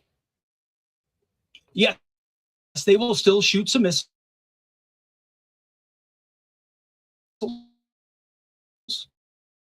4 hours. They will go underground, but we will find them. We recently destroyed another one of their command bunkers. Leaders forced to flee. No water, no power, no oxygen, no command and control. Their faith intel is our strikes are damaging the morale of the Iranian military, leading to widespread desertions, key personnel shortages, and causing frustrations amongst senior leaders. Just last night, we had 200 dynamic strikes alone. Dynamic strike is a strike where a pilot leaves, and during their flight, they get a new target set based on real-time intel given to them. A target is one that changes while you're in the air because of that targets. The video the president posted last night of Esfahan. Deep struck. But if Iran is wise, they will cut a deal. President Trump doesn't bluff, and he does not back down. You can ask Khomeini about that. The new Iranian regime, because we're in the last. President Trump will make a deal. He is willing.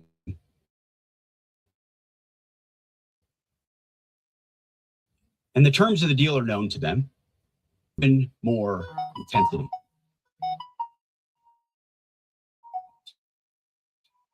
Standing here this morning in this briefing room, in my mind's eye, I'm actually looking out at the groups I met this weekend.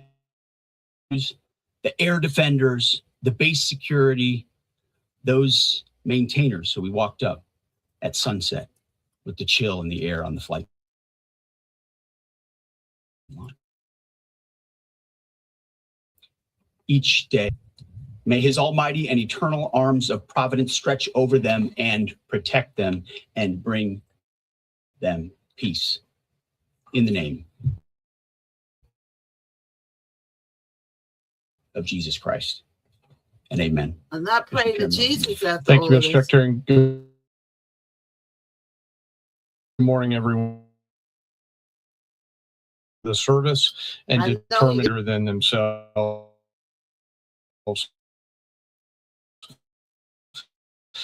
Every day, those deployed, and in many cases, those at home who are deployed, and we owe them a deep debt of gratitude. I remain especially grateful for our fallen who gave the ultimate valor and their mission to do something than themselves. And each day we continue to earn what they've given to us. This District Force had the honor of participating in the burial of Colonel Clarence Emil Bud Anderson, who passed away in May of 2024 at the ripe old age of 102. Wow. He was laid to rest in Arlington Cemetery yesterday morning alongside his wife of 70 years, Eleanor, who he married on. Okay, so this is enough for the war, okay?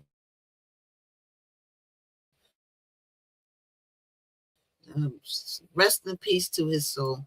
All right, 102 years old. Wow, God bless him. So we're gonna move on now.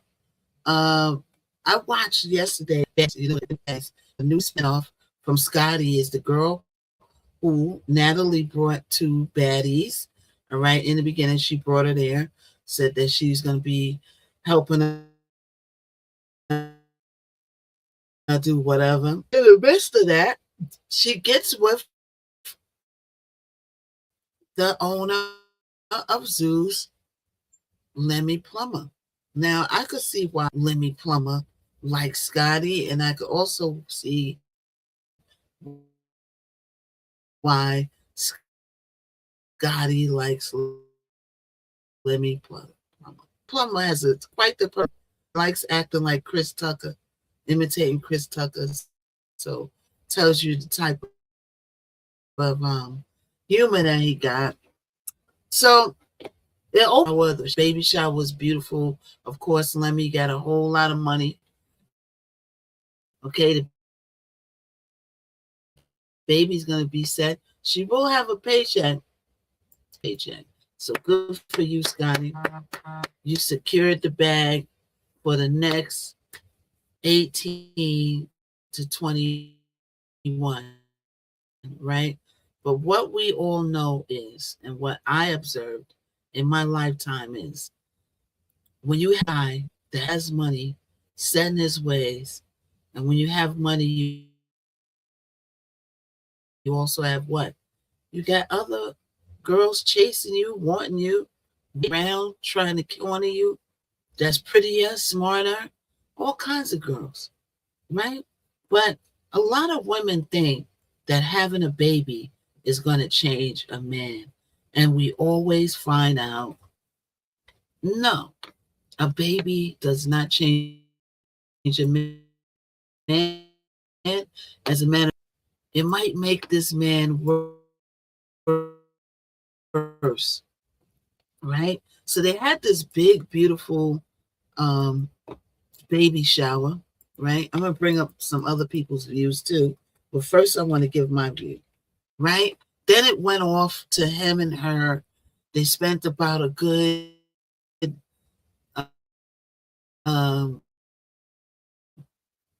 spent a lengthy amount of time in the bathroom, getting dressed. He is getting ready in the mirror, and he's talking to her, and they're talking about all the things that's going on in their relationship, but in a type, funny, kryptonite type of way, where it's a lot of coded things, right? And one of the things that I got from there are a few things, is that Scotty keeps going through Lemmy's stuff. So, of course, Scotty goes over Lemmy's place, right? And then Lemmy, of course, went to Scotty's house at one point, right? And then she said at one point, well, you go through my stuff too. And then he goes, no, I don't. And then she goes, well, how do you know I got toys? You know, not the toys in the doggone toy chest that the kids play with people. We're talking about toys. You know, some toys have the name of Rose. Some toys are called Dill to the Dough. You know, toys like that. So she said, how do you know that I got toys? Hold on, they asked her. Right? So she was insinuating that you go through my stuff too, because I never told you I had toys. And then you said, oh, you got toys. Right? So of course Lemmy denied it. And what I got from that is she showed, see, with dudes like this on a billionaire status level, right? You cannot show them that you're insecure. That's the worst thing to do with a guy who has money and a guy who has money that has a lot of other women chasing him. Don't think that Scotty is the only one that wants Lemmy. Okay?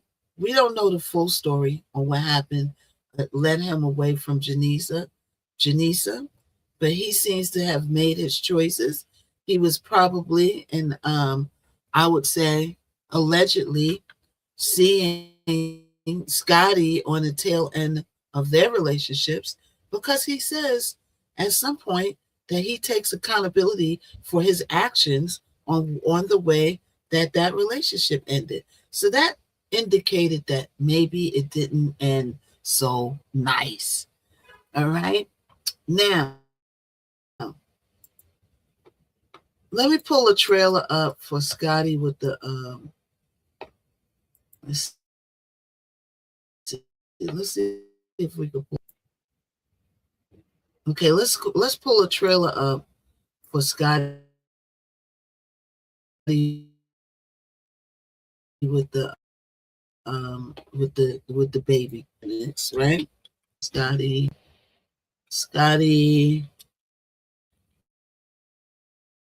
with the baby trailer. Okay, so let's take a look at this. She also has her friends. Bobby Light is on it, and all of that. Friends. If Bobby is trying to calm stuff down for being messy, you know, with some stuff. Okay, so let's see. So let's, baby, what is that? What was the spinoff show? She was a baddie, none to the show, right? Scotty is back. Yeah, Scotty Ben Case. How you doing there, Black Hammer? Scotty did come back. All right. So let's watch the trailer for Scotty. I'm pregnant. So we just gonna pray and believe God for change. And we dedicate this father, this mother, and this baby to you, Lord God. I'm ready to be a mom. I'm ready to meet my baby. Oh, you'll be the perfect. I mean, my Kristen, come on, man. I want them to know how much I love her. That's the bottom line. That's really it. I really appreciate she loves me. It's the weight of the world. Baby and everything. It's a lot. You already take care of hundreds of people. You're going to be a great dad. For you right now to stop. Oh, please, let me. It's like everything he does is irritating to me. All you think about is me and other females. That's all you think about. That's because I love you, babe. I just don't like that stuff. I'm not just thinking about myself. Me neither. So I'm just not a traditionalist. Things change.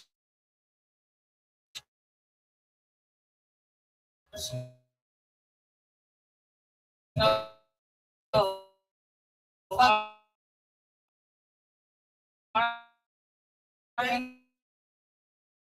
That's not my to come in between me and Scotland's friendship.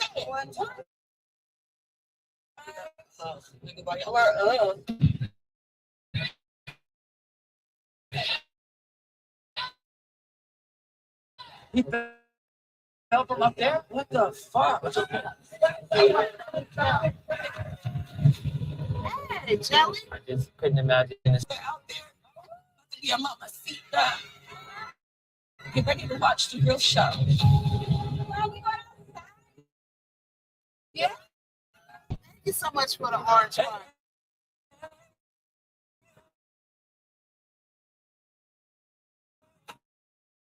Thank you, Jelly.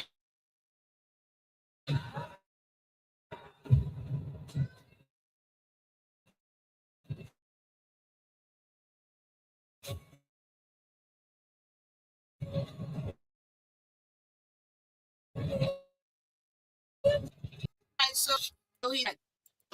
right, I watched it last night, and I'm going to give a little bit of a recap. I'm going to go to my notes. The first off is,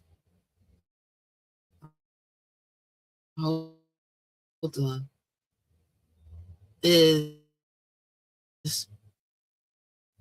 like I said,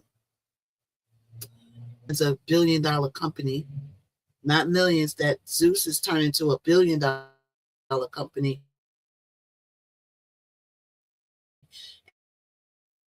And anytime you have that and a guy of that level, they're not a kind of going to have other women around.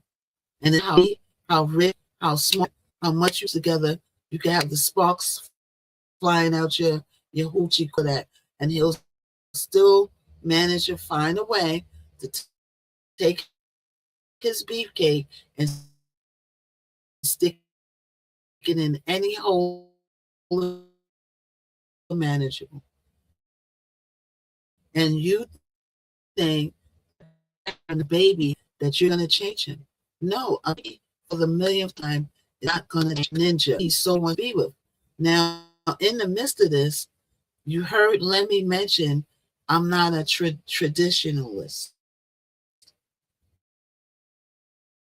What does it mean that Lemmy does not follow the traditional ways of courting and dating and girlfriend and boyfriend, wife, marriage? I mean, no marriage. I want to see multiple girls. I love you to death, but I want to stick my beefcake in other places. Right? Lemmy is still young. He doesn't take anything serious. He reminds me of if you met or went with a comedian, how a comedian would be, like Kevin Hart. You know, all these comedians, you go out with them and they don't take nothing serious. Everything is a joke. Because they're a comedian. And that's what Lemmy reminds me. He reminds me of everything's crack a joke. Everything's a punchline. Even when they were at the doctor having serious moments about looking at the baby, looking at the heartbeat, he was cracking jokes. But he told her that he wanted an what's the word? Calculated relationship. What's the word? It sounds with a C. Well, we're going to talk about. Okay, so what's good, everybody? We're going to do the recap of Scotty with the baby. It just hit the screens on Zeus Network on this past March 29th. Episode 1 was titled The Baby Bump, and is already breaking up internet in ways that nobody knew the internet is being broken by this show. Now, for those who don't know and not familiar, Scotty was one of them up in there scrapping, fighting, okay? And he got a little wedge joined between them because, you know, she brought her to the show. She went on the show, successful on the show, did years on the show, and now all of a sudden you're dating my boss. And that is the atmosphere for not comfortable dynamics, right? Imagine if you have a friend. Your friend needs a job. You bring your friend to your job. Then your friend starts dating your boss. So your friend is getting all the boss perks, and all the perks that your boss gave her. But you brought that friend to the job. How would you feel? Would it be a little bit awkward? I would believe so. So that's the situation and dynamic. Her and Natalie tried to have a little sit down on baddies. It didn't go okay. Basically, in a nutshell, and everything's all alleged, Scotty was hitting towards that. She's jealous of her and Lemmy's relationship. And then Natalie's like, oh my God, no, I'm not. No, I'm not. And she stormed all off, right? And there does seem like there's a little bit of the tension there. But I'm your boss on baddies, but you dating my boys.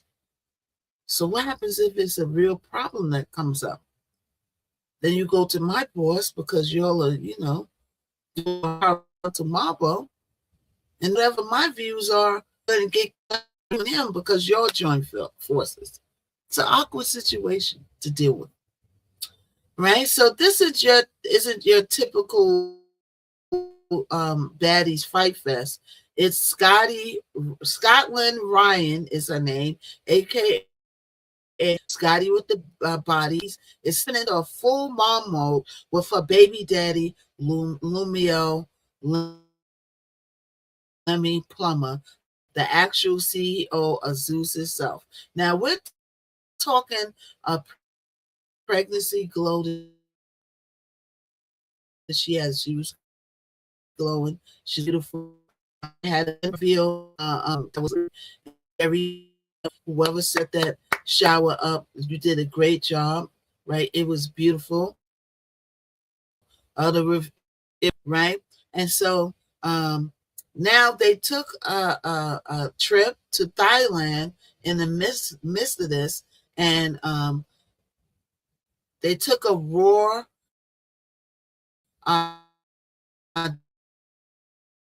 deep that left fan split. Like it's love straight up humiliation energy. Now that's what the people were saying, not Missknockout. So that's the word I was looking for. Relationship, a custom relationship. Has anybody out there heard of a custom relationship? Because I was yesterday or today years old when I found out about a customized relationship.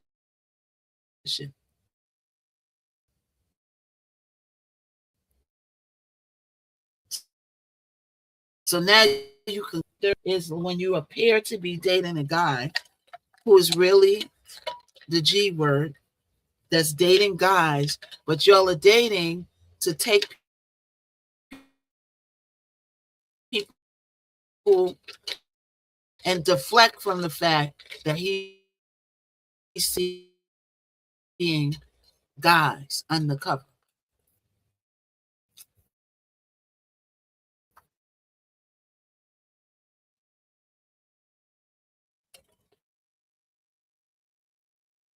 And stick his beefcake all around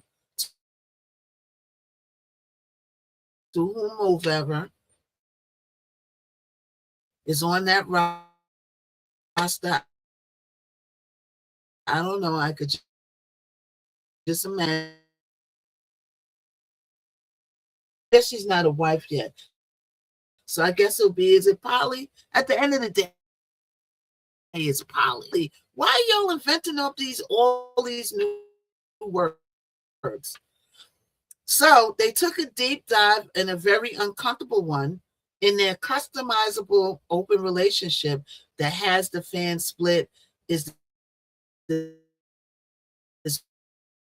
real love, was when he was customizable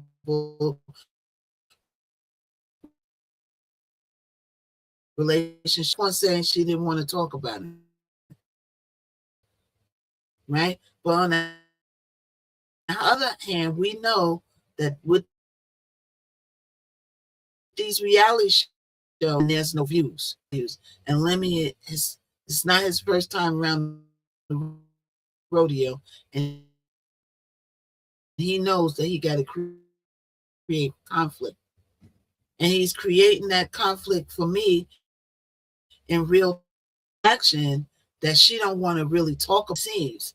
So now you have this rich guy who's going to be a billionaire, who has this big company and growing, right? And you're like the lady now. Janicia was the lady before. He said why him and Janicia broke up. But Janicia is smart. That's the real pretty Jamaican girl. Beautiful girl. I think she was Miss something. I think she was doing beauty pageants. Gorgeous girl he was going with. He had a relationship with her for, well, we'll go into it. I'll pull up the data yet for years. Right? And then all of a sudden, say that the older people say dealing with relationships is you lose a date, you know that he's with a girl. Maybe you don't know that he has a girlfriend, right? But you're dating him and you imagine to pull him away from his girl. Now, a lot of times when you watch these things go on, a lot of times, my girl, his girl, right? He doesn't lead the girl. You just got to have a cake and eat it too moment and deal with it or not. I don't know what exactly happened in this case. I don't know exactly how Janicia's relationship ended with him. I don't know, right? But it must be something wrong that he did, because he apologized for it and said he accepted accountability on how the relationship ended. So a lot of people are saying, oh, that's what she gets because look how she got him or whatever. We don't know. Maybe the relationship was already bothered. She's Charlie moving on, dating other people, and I'm sure she has a DM that her DMs are popping like awful red doctor, because she is a beautiful cat. She's a beautiful girl.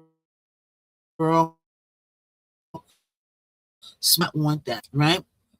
And so Janisha is real smart because she didn't get all huffy and puffy and storm away from him and say, forget you, I don't want nothing to do with it. No. She get her producer's credit. She's always a part of the show. She's still getting her bread.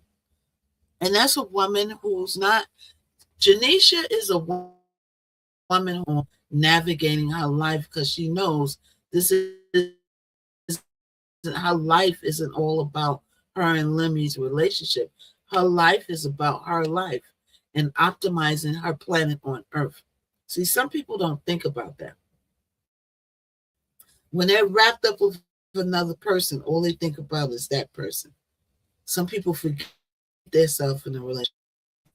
Janice, she don't operate off emotions. That's why I got production great. That's why she still hosts the reunion. That's why she's still getting the check, because she's a smart girl who knows how to separate her emotions from her movements in life and in business. Right? They had a very uncomfortable deep dive in their customable relationship, in which I felt Scotty reflected, dodged, didn't want to talk about it, didn't like it. Right? Lemmy talked a lot. Now, here's the thing. So first I said to myself, I said, maybe he is, right? I went on to explain that I told you, and he's telling her this, I told you in the beginning of our relationship that this is what it is. So in other words, he must have told her, look, I want to see other girls. If you get into some guys will tell you, if we get into it and we start building, I'm telling you up front right now, I want to see other girls.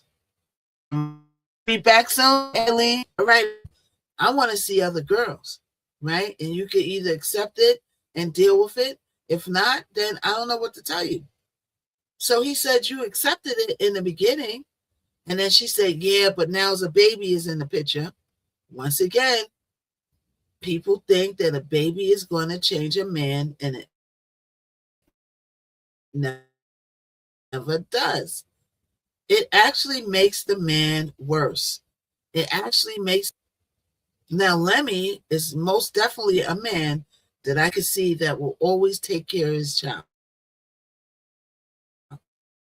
He'll always on the road, and I almost know and could speculate where it's going to head. At the end of the day, I don't know because I can't predict the future, right? But the tone is setting up. Oh, I told you this in the beginning. I told you that he's sticking my beefcake and other things. Hey, Jelly, thank you. From time to time, what I want to do is date a billionaire. If you ever met or have girlfriends that chase the money, I got girls that chase the money. I don't chase solely money. Yeah, you got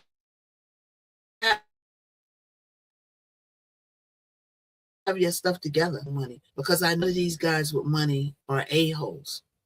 You do what I say, or I'm gonna take every material thing that I gave you back. The Gucci bags, the Poochie, the Gucci, the Kuruchi. I'm gonna take it back. Now you do what I say, and then you can get a lot of them. So you should know what you're signing up for. Because you want to be with a baller. Or what about the men who use a baby to trap a woman? Oh, that can happen too. That can surely happen on the flip. I'm glad you know, because that is a good point. That can happen. Because I know Todd is getting a check probably from Candy. I know Candy ain't getting no check from Todd. Todd is probably going to get a check from Candy. It can absolutely happen that a man trap a woman off of a baby who's beautiful, who got her stuff together, from me. And some of these guys trap girls and they don't even have that much. They just want to slow them down. Okay? I sent you the update about Tandy Candy to your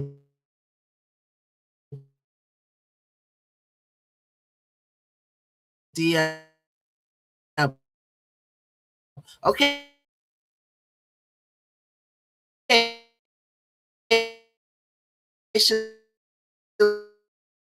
Lay out contract. Wow, it got all these different types of fit, compromise, this, that.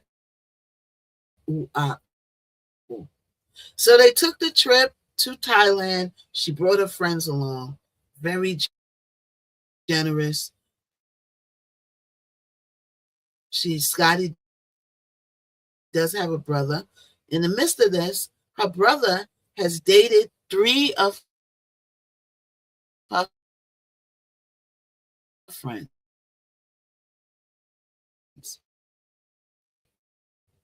Would you feel like it's awkward if you had a brother and you have a set of friends and your friends to know the weirdness of it, right?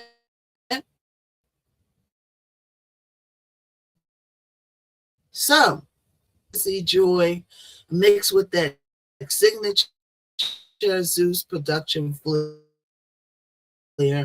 We open with Scotty is about 18 weeks pregnant. She's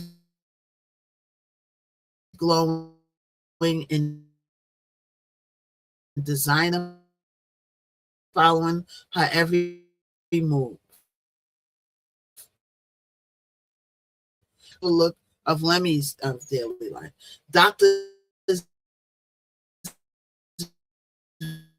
Nervous, excited energy, only a first-time mother. carries. Then we party, which has a lavish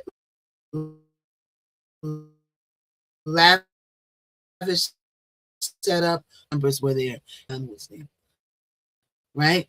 They asked everybody to make a speech. Rolly made a little bit of his father there. Scotty's mother. Scotty's stepfather mentioned that he known Scotty since she was 1 year old and took care of her like his own kid, and she hugged him. And so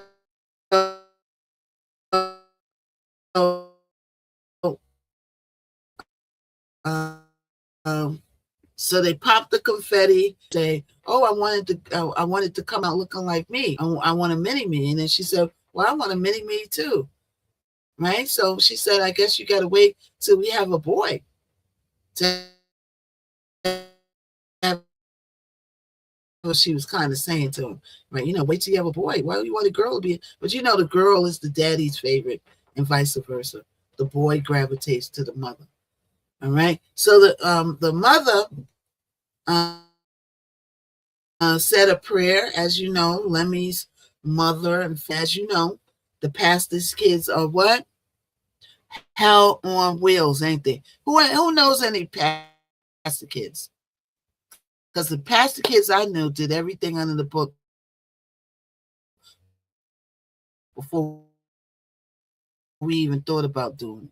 Having babies, everything you can imagine, they're doing it. And you're sitting there looking like this.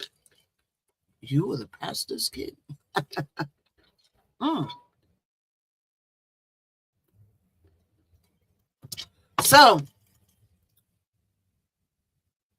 So Lemmy and Scotty have a sit down for what starts off as a cute couples interview, but quickly spirals into the most about moment, reveals that they're in an open relationship, a customizable relationship.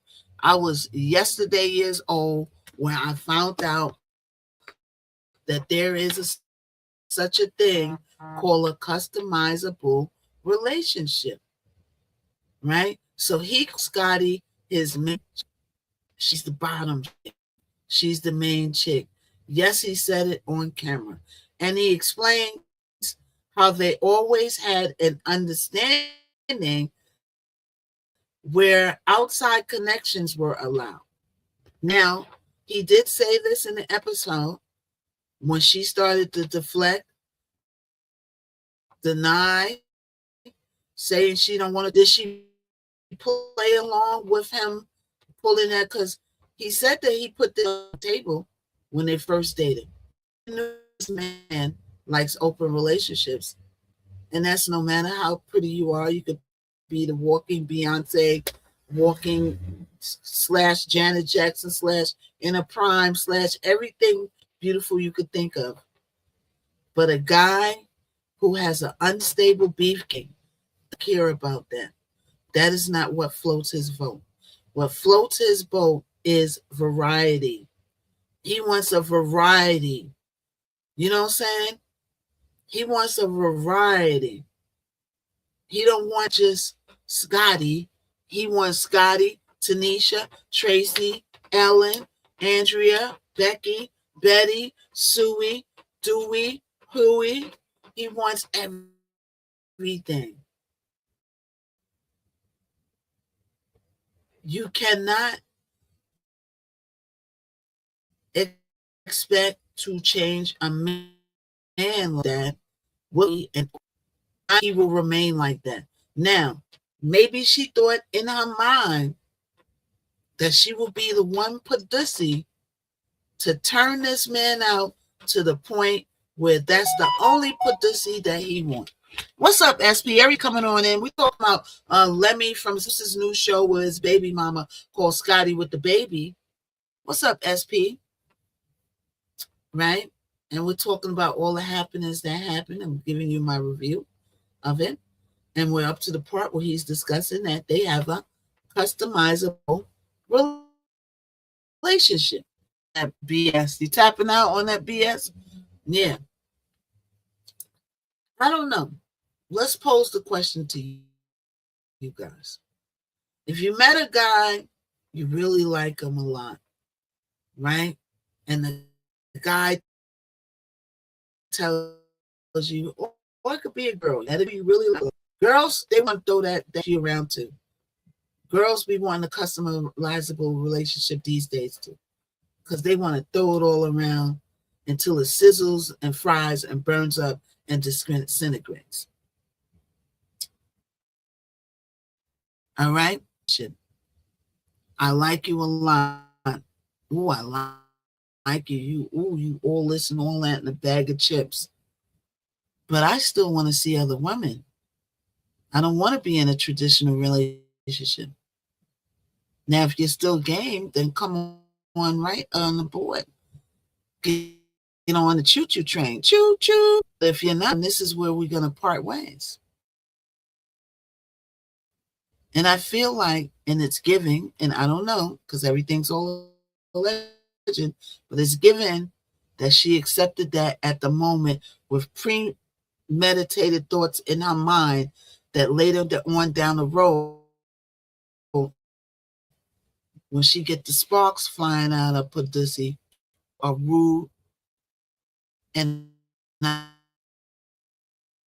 mean a real rude national television in front of everybody. Deuces, she on the flip side. Right. And that's how I feel. I feel like she accepted it at first. And she felt like her oochie coochie was special. And she was able to some girl that spark that flies out the oochie. And the guy says, you know what?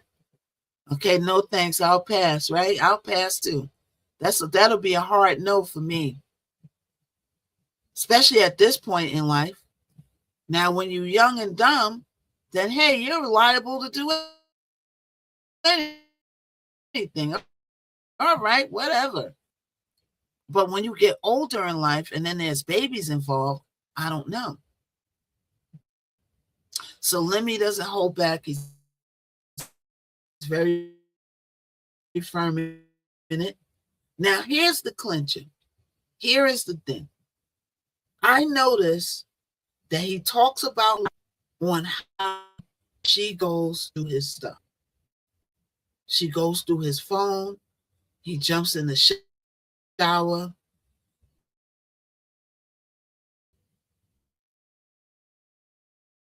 He's sleeping. She goes through his phone. And you know that, ladies and gents, you know when you go looking for clues, there's a good chance that you're going to find every clue that you're looking for. And it ain't going to be making you feel warm in the tummy. You always found diseases, right? Right? Why put yourself through that is right. Why put yourself through that? Right? Orbit back. Okay. You just came in here to orbit me, Mr. Habibi. I orbit you back, by Habibi. Okay, I'm an orbit Black Hammer too. All right? You'll come in and watch Missknockout as Hot Topics. But no, you just want my orbit. That's all you want from me. Oh, we're on the Rainbow. We're on Rainbow. First link in my profile, yo. Make a profile. Come on over. He did mention that she goes through his stuff a lot, and he mentioned that a lot, and she kept cutting them off and deflecting. And then she said, one point, you go through my stuff too. And he said, no, I don't. You're coming over his house. He's using your bathroom. He's looking for that extra toothbrush. You have to know that it's a good chance that if you say, hey, watch TV, I'm going to run to the store and get us something to cook tonight. Nah, for nothing. Why? Because 9 times out of 10, they're going to go through your stuff. People are nosy by nature. Even if it's not even that nosy. You're there by go shopping. All his stuff is laying there. Or his computer's laying there. A person is going to snoop if you leave them alone with your phone or in your house. 9 times out of 10, they're going to snoop. If they don't, hey, that's that rare person. All right? Hello, going as a team. That's right. Gonna come together. No, I'm not leaving you in a new relationship and having, and you don't really know that person like that. So I did notice that he mentioned that she went through his stuff a lot.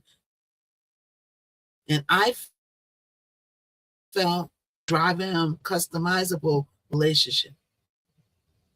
I feel like if she was playing side, it's stuff could be eating you up. I did it with dated a football player. I had to go to the club that night. We were ball players. We in the VIP. Some couple of ball players did not bring the girls with them. So now all the girls are swarming up to him, and girls are coming up to my dude. But I got to stand there and act like I don't care, but that as a nagging tactic from him. I'm insecure. That girl said, how do you know her? Once you start doing all of that, it starts getting annoying to the guy, and it drives the way down inside. I did give an F, but because I showed that I didn't give an F, it made him like me more. When you show that you give an F and you're nagging, it drives them away from you. And this could be male stuff. When he takes a shower, going through his phone, when he's not in the room, going through his, right? Good luck. Okay, hey, what you saying? Good luck for? Hey, Yang, how you doing? None of y'all stay in my room. Y'all just come and go. I'm gonna stop arguing my room for orbit. Where are you from? I'm from New York. Welcome. This is Hot Topics. We're talking about the baddies spin off Scotty with a baby, right? And we'll talk, and you won't, and he'll actually be worse. So they go back and forth with this conversation. It's very uncomfortable. Scotty going to talk about this unless the reflecting, and you know what I'm saying. So he goes, I want to have, see other people, and now you're changing. And she goes, yeah, because it's the baby. What's gonna change?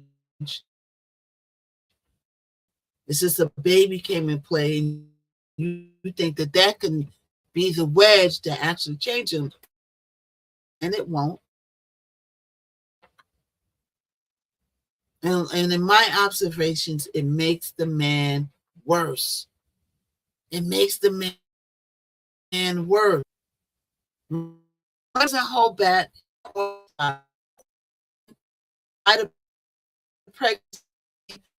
Suddenly want exclusions right there. A lot of people are painting Lemmy as the villain. I don't view Lemmy as a villain because he told her in the beginning that he wanted a non-exclusive relationship with her. Yeah, I like you. You're a beautiful girl. You're Scotty with the body. Stick my beefcake here, there, everywhere until it's to NASA, because we don't even know what you got. They got to put it through the microscope.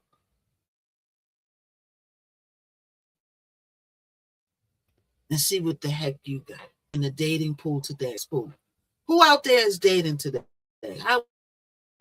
What's the scene like? I would be scared. Now you got to go to the doctor. You're sitting there. The doctor comes back. He's looking at you like, oh, my God.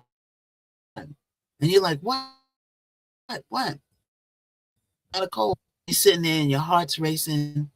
And all you had to do was keep your legs closed. Okay? Roll down. Roll. Look at spring break. They was out there effing and sucking and effing in open cars with the windows down in front of everybody.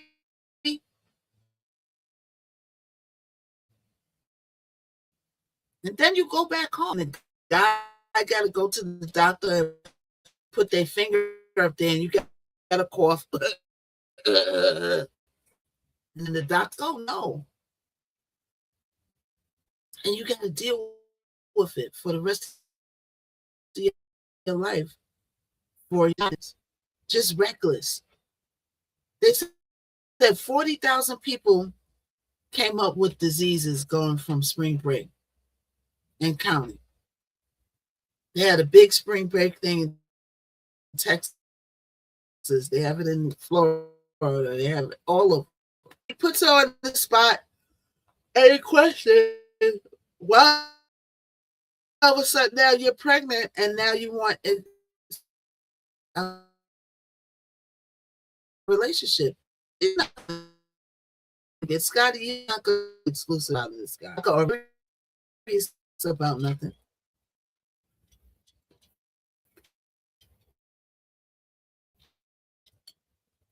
He'll be cracking jokes with the next being in the next 5 minutes. You're not going to take it all in one place. You got to be kidding me. So Scotty gets vulnerable and says that she can't stand how messy Lemmy can be as her baby daddy. You any guy who has shows on air that the girls are ripping each other's wigs off every 5 minutes. 1 minute they're looking like Janet Jackson. Next minute they're looking like Luther Vandross with the braids going back. You know that's a messy type of guy. Okay? He said, yes, Scotty with the body. He said that he still needs a hottie. Yeah, he still needs a hottie. These guys don't stop. They keep going. These guys see a pretty girl every second. You walk down the street. Oh, that's a pretty girl. Wow, you're gorgeous. Then you continue walking down the street. Wow, you're even more gorgeous than she was. Look at you. And you got money? Wow. Then you're driving down the street. Oh, well, I didn't think I could see a more beautiful girl than the last two girls. You're going to keep seeing better and better girls. Younger, better, smarter. More sparks flying out the pussy. More sparks. More sparks.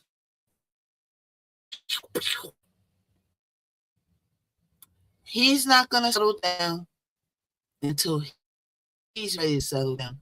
His beefcake just explodes and shrivels like a burnt piece of doggone sausage in a frying pan that's been left on for 2 days. He's not going to stop. Never satisfied. Never satisfied. He's going to be like Richard Pryor said when he went to the doctor, Eddie Murphy. The doctor, there's fire on my D. And he said, what do you mean? It's burning? He said, no. I got an actual fire shooting out my D. That's how it's going to be. And they still toilet, pull out his doggone beefcake, take a pee-pee, and see fire shooting out, actual fire shooting out his beefcake, and he'll still be ready to stick it into the next hole he can find.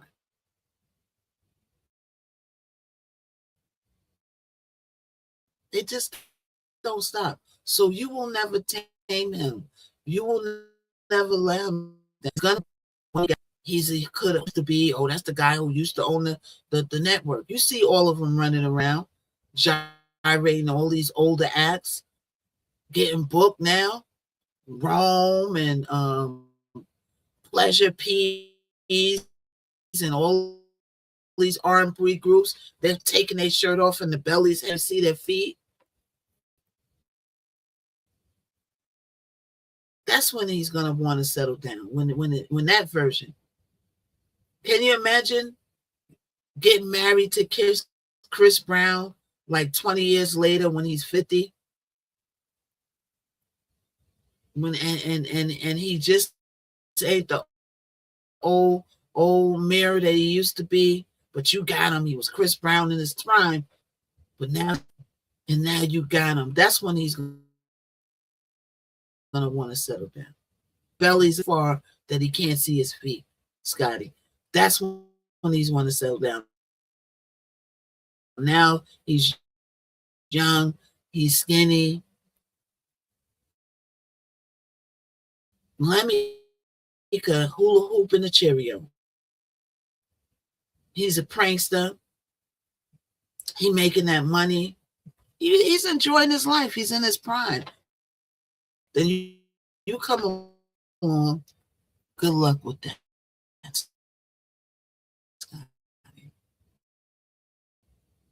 I'll see you on the other side. All right. So the fans are divided. Okay. So we said so. To stop there. So after, and they're getting ready. And they showed them Scotty's getting his clothes laid out by the stylist, right? Scotty's sitting there, right? Lemmy's getting his clothes laid out like he getting ready to go on a tour with Beyonce, right? Nice clothes, right? So Scotty's so they go out, they go to Thai, right? Of course, Lemmy pays for the trips. Well, who has a best friend that could just invite him on a trip and pay for it? I want one of those friends like that. Anybody got a friend like that? I'm looking for a friend like that. If anybody wants to sign up, you can. So Scotty's bestie, Ali, all right, start stirring the pot at the club right away. Aaliyah calls the whole party lame. Eat those shades at Scotty's new mom life vibe. So she is Scotty's friend, but she's also somebody who dated Scotty's brother. And sidebar, the brother dated 3 of her friends, and they were all on the trip.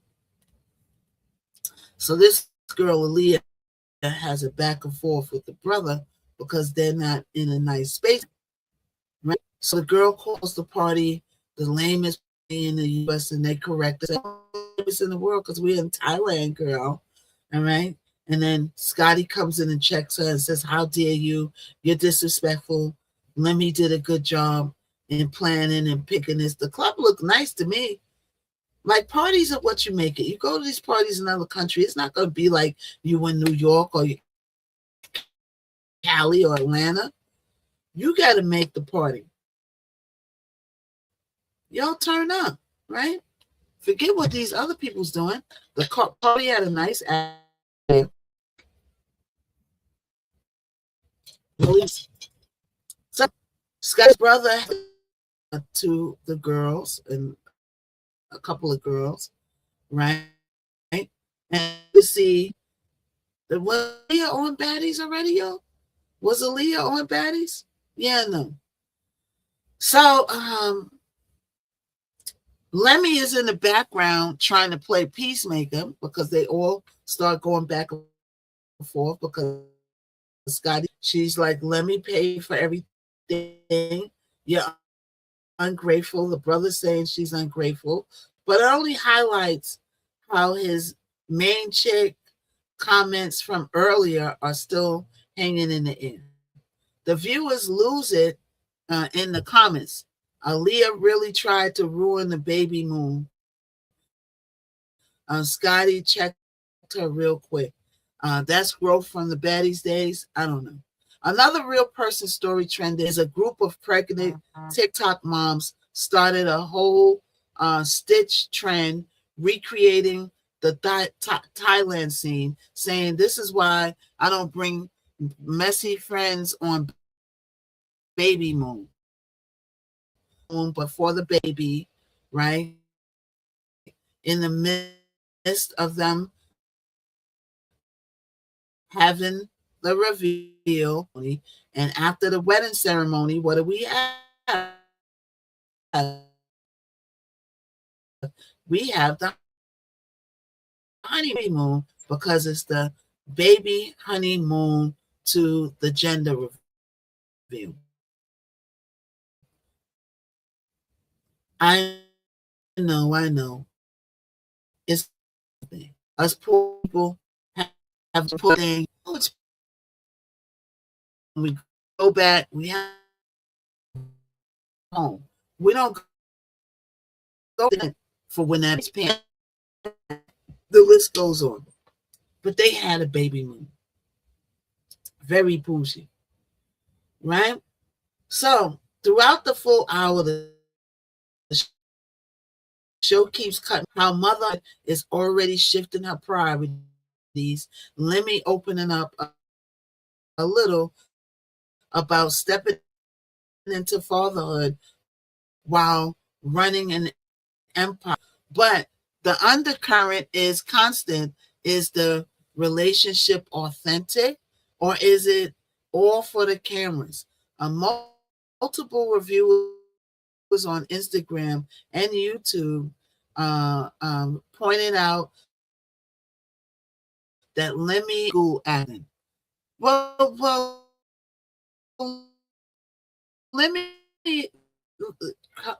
strikes me people and look at your shoes.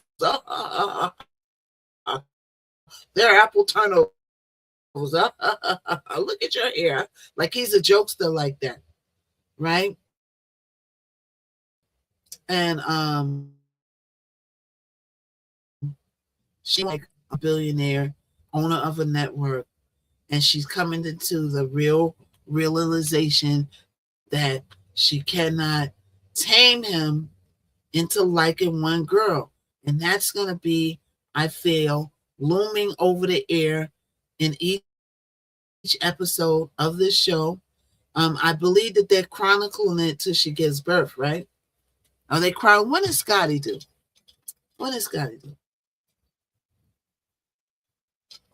They're probably going to chronicle it because remember, everybody watched Krishan give birth to Junior. That was the first Instagram, YouTube baby birth and I seen. She could have got a nice little bag giving birth to the baby on like a zoo or whatever, but her and Lemmy keep going at it, making up, like who knows? But that would have been a nice little bag and a nice little show for her, for Krishan, instead of just doing it on Instagram, right? So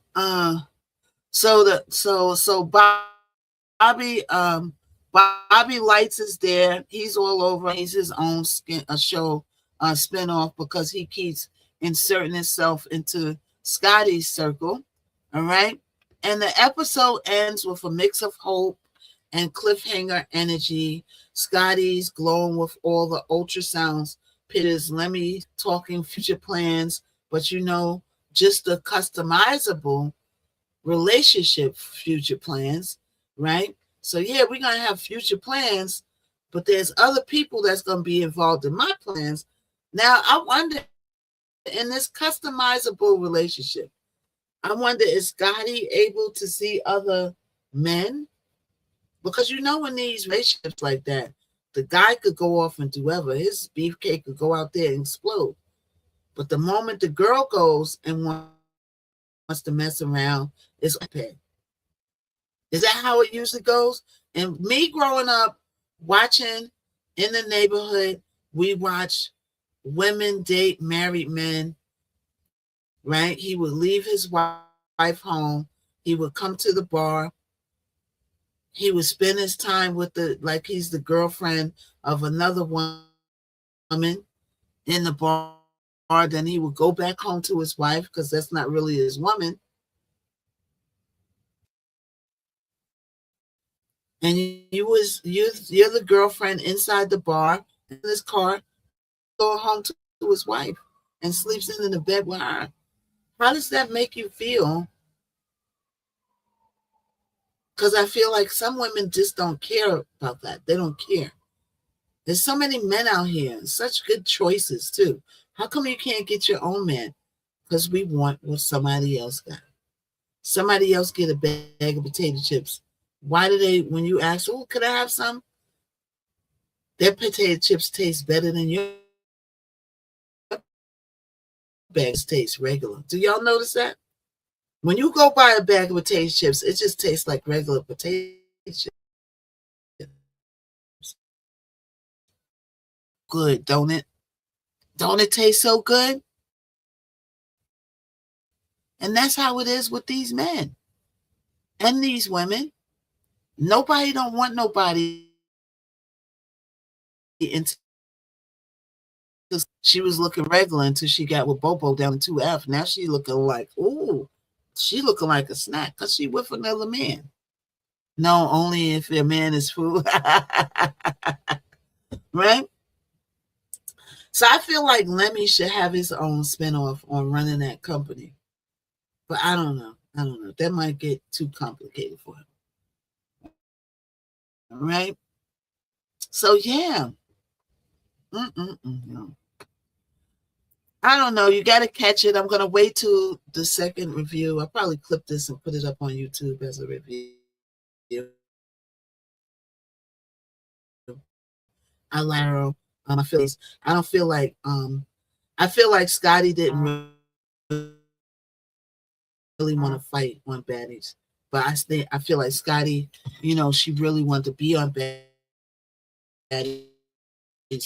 and she really a girl who's always out here fighting. Some of those girls is night fighters on here. They are night fighters. I used to have a best friend that was just looked like Tavi.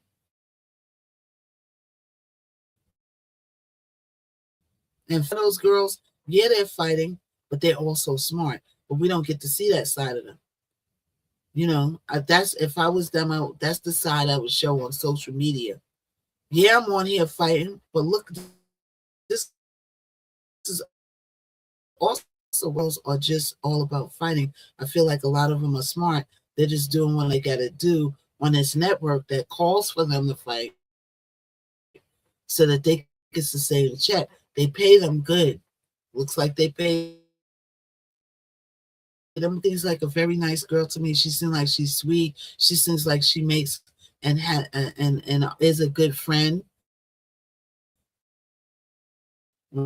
right? But I think that Scotty, she knows her worth. She knows she's getting a check, and she got standards when it comes to men. When you're in that circle, you ain't gonna go for a C-head. You're gonna go with the man who got the money, who got the company, who owns the company. And now Lemmy's done what a lot of people tried to do, but couldn't do, and that's compete with Netflix, Hulu. He's competing with it's Hulu.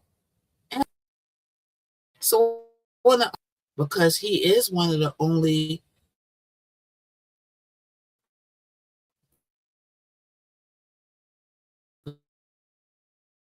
black owned networks, says that people got to learn that when we get somebody like Lynch protected, right? So I like Lemmy, the businessman that he is. But Lemmy is also a young dude.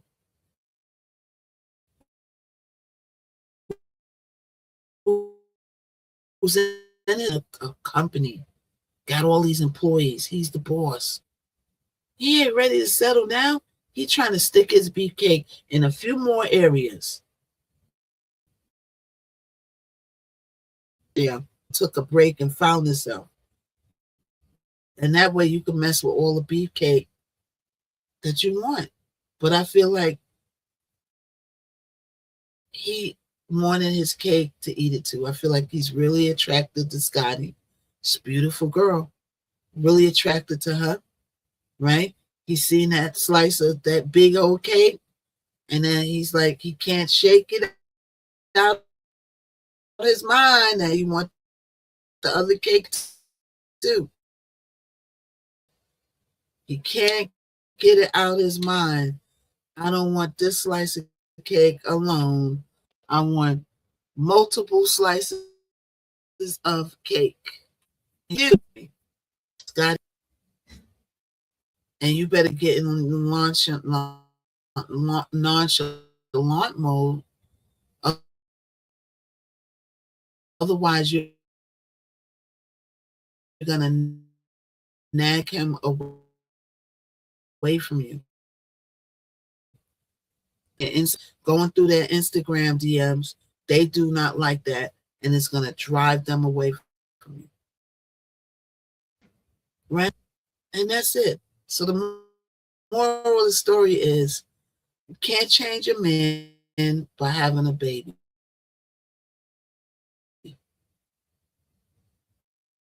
If a man wants his cake and eat it too, he's going to eat all the cake he wants. It's not somewhere. I might be back on later. I might be back on later. Do y'all want me to come? I should come on TikTok earlier, right? Should I come on TikTok earlier? Get more people when I come on here like 7 o'clock. Tomorrow I'll be on yes, come back later.